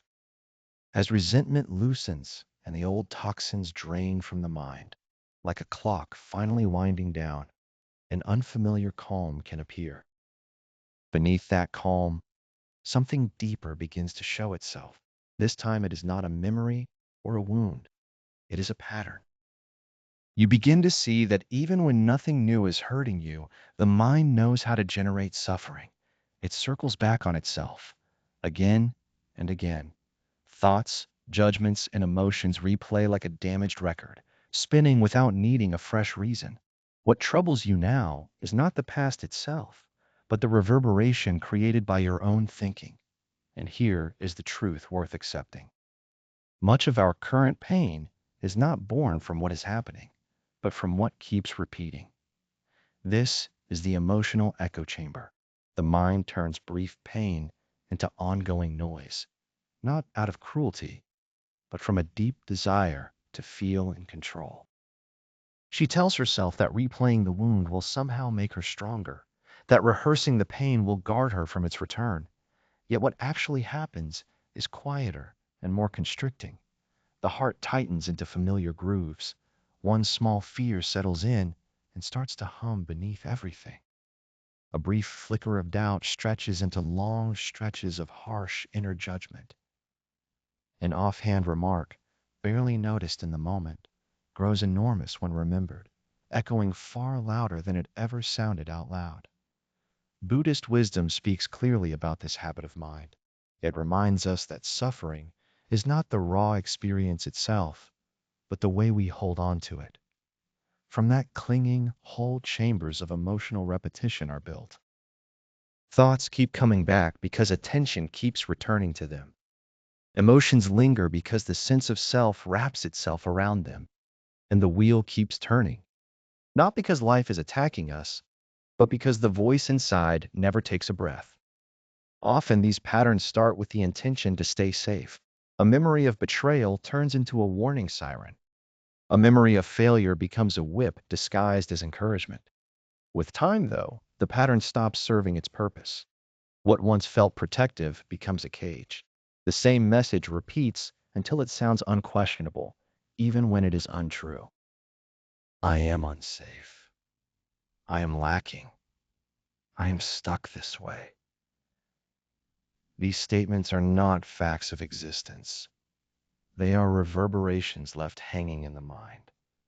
And like any echo, they soften as soon as you stop sending your voice into the cavern. Ending the cycle does not require you to defeat your thoughts or prove them wrong. It asks something gentler. Let the argument fall away, not by pushing it down or turning away, but by meeting it with clear awareness. When you recognize a thought as a familiar loop instead of a solid truth, its power loosens. Ah, here it is again, the same storyline. There is nothing to repair in that moment. Simply notice it and allow it to be seen. From seeing, quiet begins to emerge. These cycles endure because they are charged with feeling, not just ideas. The mind holds on to the texture of an experience, the emotional imprint, more than the details themselves. So when the thought resurfaces, the sensation arrives with it. This is how the loop sustains itself. The idea awakens the emotion. The emotion strengthens the idea. Around and around it goes. Buddhist practice works to loosen this bond, not by rejecting emotion, but by gently uncoupling it from the narrative that feeds it. Your breath is the doorway into this work. Thoughts rush ahead, feelings trail closely behind, but the breath unfolds at its own unhurried pace. It anchors you in the present. It changes the tempo, creating a pause where the cycle can no longer run on its own. Begin with a slow breath in, then allow the breath to empty itself fully. Nothing flashy, nothing forced, yet the effect is profound. The nervous system hears the message of safety. Attention is gently redirected towards something neutral, something that does not wound or spiral. Alongside the breath, there is another simple tool, quietly naming what is happening, noticing thinking, judging, recalling, without getting pulled along. The instant you name the pattern, the spell loosens. Awareness shifts, and you are no longer tangled in the story, but watching it unfold. This is not emotional distance or numbness, it is clean seeing. The mind steps out of the reverberation, and the echo loses its power. Now you are hearing it from a small distance. From there, the voice carries less authority. At times, the loop has no language at all, only a tone, a heaviness in the air. A vague cloud settles in, seemingly uninvited and hard to trace. When that happens, gently inquire what is being replayed beneath the surface. Often, it is not a clear sentence, but a quiet background signal of discontent, a reflexive pushing away of the present moment. That pushing is its own cycle. This should be different. I need this feeling to change. Why does this keep returning? Questions like these do not free the heart. They tighten the knot. The Buddhist path points not toward domination of experience, but toward balance. Equanimity softens suffering where control only feeds it. Allow the weather of the mind to move through. Let the pattern arise and complete itself without entering the drama. Do not chase it. Do not argue. Remain seated in awareness. Simply notice. Return to the breath. Over time, even the most persistent mental habits weaken when they are not met with engagement. Many emotional loops are fueled by crowding the mind, constant input, endless noise, and very little quiet. An overstimulated mind skips understanding and jumps straight into reflex. And it is in reflex that the cycle survives. This is why silence is essential, not indulgent. Moments without sound, without screens, without solving anything, just sitting, just moving slowly, just existing. In that simplicity, the mind recalibrates, and the repeating pattern begins to dissolve. There is an odd sense of safety and pain we recognize. Some remain trapped in loops because they are familiar terrain. These thoughts have been companions for years, and familiarity can feel like belonging. Yet the Buddhist teaching gently challenges this attachment. Is this peace, or merely what you are used to enduring? And if it is only known suffering, can you let it go? Not out of judgment, but out of care for yourself. Interrupting a pattern does not require force. There is no need to battle the mind. Gently place something steady at the center of your attention, perhaps a simple phrase, a quiet inquiry, or the warmth beneath your palm on your chest. Let your focus rest there and ask, with sincerity, what is actually happening right now? Again and again, this one question loosens the grip of countless imagined dangers, because the mind's worries are almost always rooted in the past or projected into the future. Thoughts never truly live in this moment. As you return to this practice, a subtle sense of spaciousness grows. It is not that thinking stops, but that it loses its authority over your identity. You begin to recognize thoughts as companions on the path, not definitions of who you are, walking beside them without stepping inside their shape. You can hear the lingering reverberation and still continue on your way. This is not avoidance.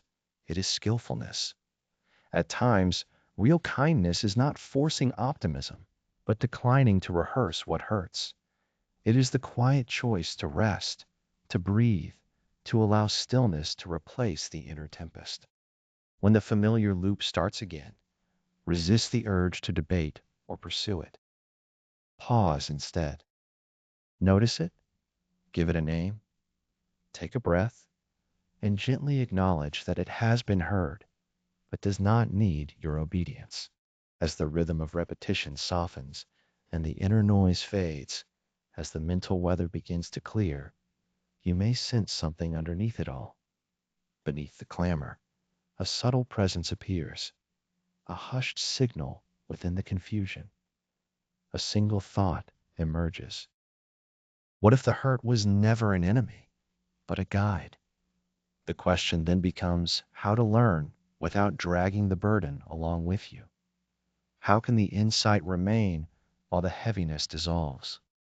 Here is where Buddhist understanding offers light, not to deny pain, but to distinguish it from the residue it leaves behind. There is a clear difference between what caused the injury and what continues to reopen it. The practice now is to clarify that distinction, to hear the message without amplifying the static. Pain exists because it communicates something essential, just as the body burns to teach us to pull away from the flame. Inner pain points toward loss, betrayal, or imbalance. Yet the mind, unlike the body, often refuses to quiet the alarm once the danger has passed. It keeps replaying the scene, holding onto the smoke long after the fire is gone, collecting ashes that cloud perception. And from that haze arises the question, am I still unsafe? Am I still damaged? Buddhist insight asks you to slow down and look with fresh eyes. What if the teaching has already been received and only the wrapping remains? Each painful experience arrives in two layers. There is the raw feeling and the narrative woven around it. What happened and how it is remembered. The cut and the meaning assigned. The lesson and the load. Without pausing to gently sort through what is still here, both are carried forward. This is how people remain weighed down for years by moments that no longer exist. So this becomes the practice. When discomfort appears, ask not only what is present, but also what serves growth and what can be set down. That discernment is the filter. This is the refinement Buddhist practice points toward. Awareness is not endless thinking. It is simple noticing, free from clinging.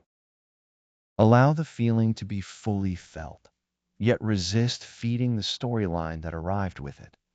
Imagine betrayal as an example. The act itself lands as pain, sharp and immediate. That sensation is information. It is the body and heart ringing a bell, nothing more, nothing less. That bell lets you know something went wrong, that a boundary was crossed, that repair or release may be needed.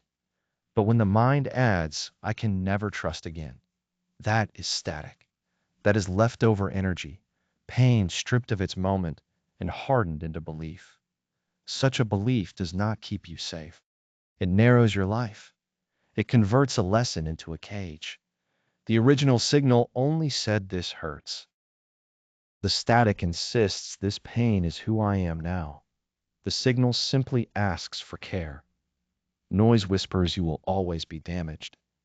The signal points gently to the place that needs mending. One invites closure. The other keeps tearing the seam open each time the past is remembered. Without learning to tell them apart, movement becomes difficult. You start to avoid lessons because they seem burdened with too much weight. Yet the teaching itself is light.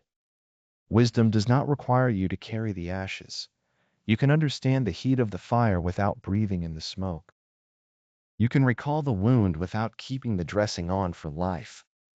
Buddhism does not ask you to pretend pain is not there. It invites you to meet it directly. not by circling it, not by escaping it, but by seeing straight through it. When pain is met with clarity, it begins to loosen its grip. Pain that is honored, but not placed on a throne, begins to transform. This is why stillness matters. In quiet, the layers reveal themselves. You start to sense which thoughts arrive knotted with tension and which come carrying truth. Truth feels spacious, even when it is hard to hear. It opens the body. Noise compresses. It tightens, loops, and clouds the mind. When both are present, the body often recognizes the difference first. If you can slow down enough to listen, another aspect of this practice appears: patience with understanding.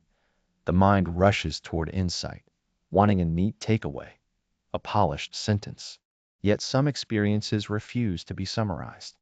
At times, the teaching is quiet. At times, it is tenderness. At times, it is simply acknowledging that you endured and letting that be sufficient. The signal is not always loud. Sometimes it murmurs, "You are still here."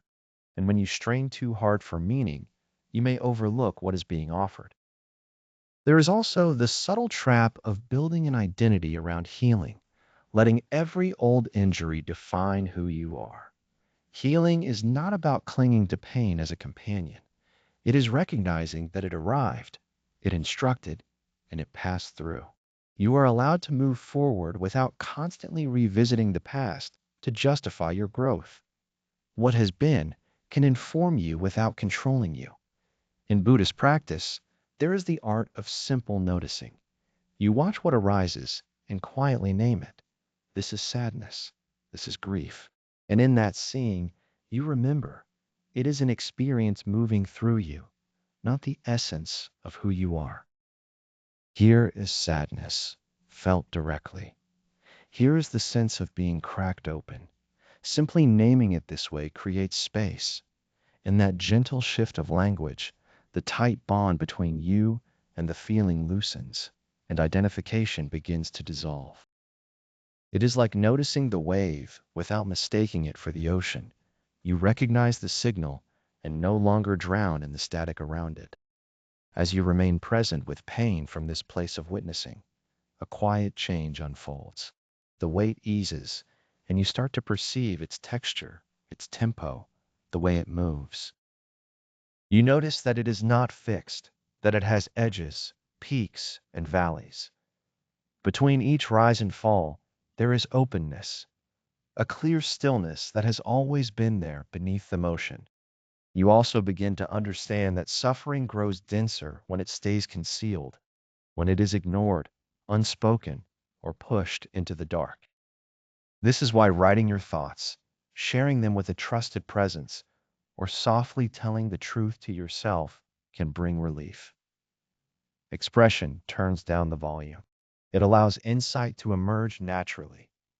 There is no requirement to make it neat or articulate every detail just right. All that is needed is room to breathe. What happened mattered, and the pain was genuine, yet the narrative woven around it may not be. That narrative is what drains your energy. It is the voice that keeps you guarded from happiness, cautious in connection, uncertain of your own value. The teachings of Buddhism remind us that the story is optional. You are allowed to thank it for its guidance and release what no longer serves. This is not a rejection of the spiritual path or a denial of what you have learned. Nor is it about masking discomfort or leaping into artificial optimism. It is a practice of clear seeing, rooted and sincere. You learn to distinguish what truly occurred from what the mind layered on afterward, the raw wound from the ongoing narration, reality from the reverberations of past hurt. As this way of being settles in, something quietly transformative begins. Fear of the pain fades because you trust your ability to meet it without losing yourself. You allow it a voice without allowing it to rule. You gather the wisdom it offers, like holding onto a pearl, and let the rough casing drop away. And so, when an old memory surfaces again, you pause. With kindness, you ask, "What do you want me to know?" You listen, then gently inquire, "What can I release now?" You breathe, offer gratitude, and set it down. This is how lightness returns, not because circumstances soften, but because you stop carrying what was never meant to be permanent. Once the message is received and the pain has been met, understood, and untangled from the story that kept replaying it, a quiet freedom appears. The urge to revisit it dissolves. The wisdom stays with you, yet the intensity cools. Still, one final doorway remains. Can you truly depart? Not just in body, but in the subtle currents of energy within you. You have the capacity to walk away from a bond, a harmful setting, or a memory that still aches, without hauling its emotional weight into what comes next. This is not an escape fueled by fear. It is a conscious, tender departure. In the Buddhist understanding, leaving can happen without bitterness, without falling apart, without clutching what has already completed its purpose. Sometimes the act of leaving itself is not the most difficult part of the journey. What follows is often where the struggle lives. The mind circles back. Emotions tug quietly. Subtle chords remain, pulling you into doubt, review, and longing. Your body may have moved on, yet something inside stays wrapped around the past. This is how an ending that could have been clean becomes a wound that keeps reopening. To step away without your energy trailing behind you takes more than physical separation. It asks for conscious resolve. Many people exit in familiar patterns. They erupt in anger or disappear without a word. They scorch the ground or fade into absence.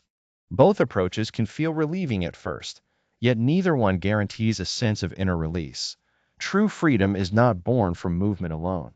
It grows from understanding, from a clear inner choice that recognizes you no longer need to carry this weight. That choice rarely arrives with drama. More often it comes softly.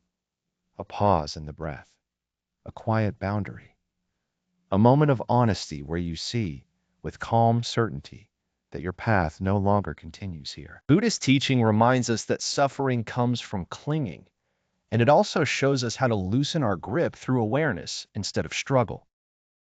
Leaving with gentleness does not require denying the pain you felt.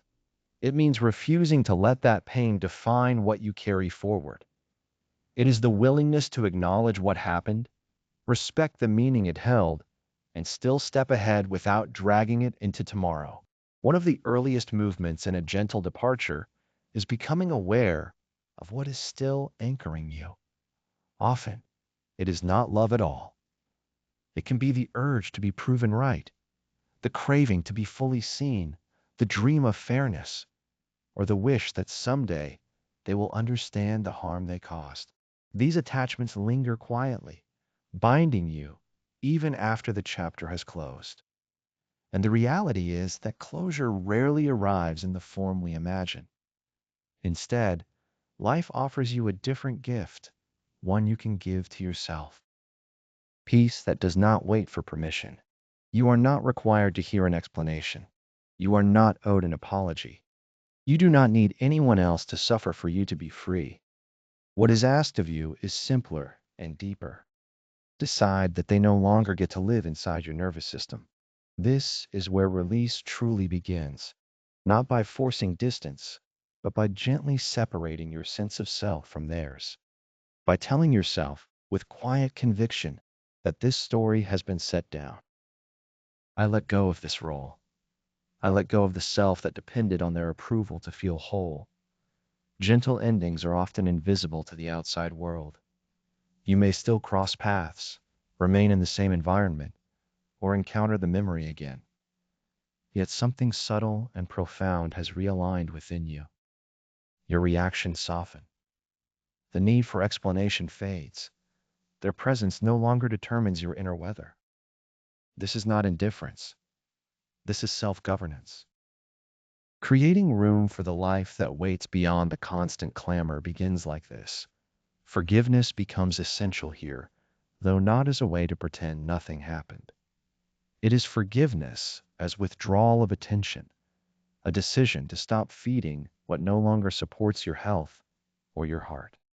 It does not rewrite the past or declare it acceptable. It simply loosens your grip on it. It means choosing not to let those memories keep reverberating inside you. Forgiveness is not an offering to someone else. It is a quiet unburdening of yourself. It is the moment you decide you will not keep hauling this pain forward. Alongside it, compassion is needed, especially toward yourself, because walking away often awakens doubt and shame. Even when the place was unhealthy, even when someone caused harm, the mind can circle with questions. Did I try hard enough? Should I have stayed longer? Was it my responsibility to fix this? A soft leaving respects the truth that some things cannot be repaired, and some wounds heal only when left alone. At times, the kindest act for everyone involved is to step away with care and dignity. How you carry yourself as you go shapes what follows. Leave fueled by anger, and that fire colors the air around you. Leave wrapped in victimhood, and it hardens into a label. But when you depart with awareness, knowing this chapter belonged to your journey without defining you, then the future opens as intention rather than reflex. What comes next is chosen, not triggered. Simple rituals can support this transition. Nothing elaborate is required. Perhaps you write words you never intend to send. Perhaps you sit quietly and picture your scattered energy gathering back into your own body. These small gestures give form to an inner shift. Take a slow breath and gently remind yourself, this is mine to keep, that is not. I let it go. Such quiet practices mark the threshold of leaving. They speak directly to the nervous system, signaling that a chapter has closed and the moment has changed. From there, space begins to open for what has not yet arrived. Another aspect of leaving with grace is releasing the urge to be remembered correctly. This is a common place to stall. The mind wants to manage the narrative, to ensure others see the truth as you see it. Yet the wisdom of non-attachment points elsewhere. Peace is not born from being fully understood by others, but from understanding yourself. Your own clarity is sufficient. Their interpretation does not need your agreement. Let them carry their version without resistance. You are already composing a different story. Leaving does not always require vanishing from sight. Sometimes it is a shift in position, in tone, and how you engage. You stop answering with tightness. Stop repeating the familiar steps. By altering your response, the pattern changes and the energy between you moves, even if the outer circumstances remain. This takes time. Gentle exits rarely happen all at once. Old attachments may tug, thoughts may return, but each breath that chooses release over grasping softens the hold. The aim is not to erase them from memory forever. It is to meet the remembering without being bound by it. The shift comes when memories no longer sting. This quiet turning is a kind of inner uprising, one that happens without noise or drama. Stepping back does not mean you are discarding something precious. It means you are showing respect for what has already reached its natural close. You begin to see that closure is not required for every ending, that calm can arrive not by finishing the thought, but by setting the pen aside forever. Leaving softly is neither running away nor pretending nothing mattered. It is a reverent turning back toward your own center. It says you are capable of caring without closeness, of offering forgiveness while keeping your memory intact. You can let something end without bitterness and walk forward carrying only what is truly yours to hold. And when the moment arrives, when the burden presses down or the room feels too tight to breathe, do not wait for ideal timing. Do not wait for permission or for someone else to make it simpler. Choose your own well-being. Take your leave. do it without heat, without grief, but with the calm rhythm of someone who understands that their peace is not a bargaining chip. This is what a gentle leaving feels like. After you step away and set the load down, when old stories stop gripping your body and the path ahead opens, another kind of tiredness reveals itself. It does not come from dramatic losses or heavy bonds, but from something finer and quieter, almost unseen. A low murmur that runs all day, speaking of time slipping, of how you look, of another person's tone, of delays, of noise, of things moving too slowly. It is neither fury nor sorrow. It is more delicate than that, yet unceasing. It is the habit of complaint. Few people warn you that this near silent pattern is among the most effective stealers of peace. We assume complaints must be loud to matter, that unless we argue or protest openly, nothing is wrong. Yet the most exhausting grievances are whispered, hovering beneath the breath, tinting the whole day without ever announcing themselves. They rarely show up wearing the name problem. Instead, they pose as facts, as honesty, as reasonable remarks, while quietly draining vitality and over time filling the inner world with a constant sense of dissatisfaction that starts to feel ordinary. That is where the risk lies. When discontent becomes the floor you stand on, not because of circumstances, but because of the narrative you repeat. In Buddhist understanding, the response is not to shut yourself down, but to wake up. Complaining is not a moral failure. It is a state of sleep. Often it is the mind's clumsy attempt to shield itself from unease. It longs for control and for things to improve, yet it has not learned how to ask for support or invite change without pushing back against life. So the mind grumbles, sometimes through words, sometimes only as a stream of thought. Either way, the cost is a steady drip of energy loss.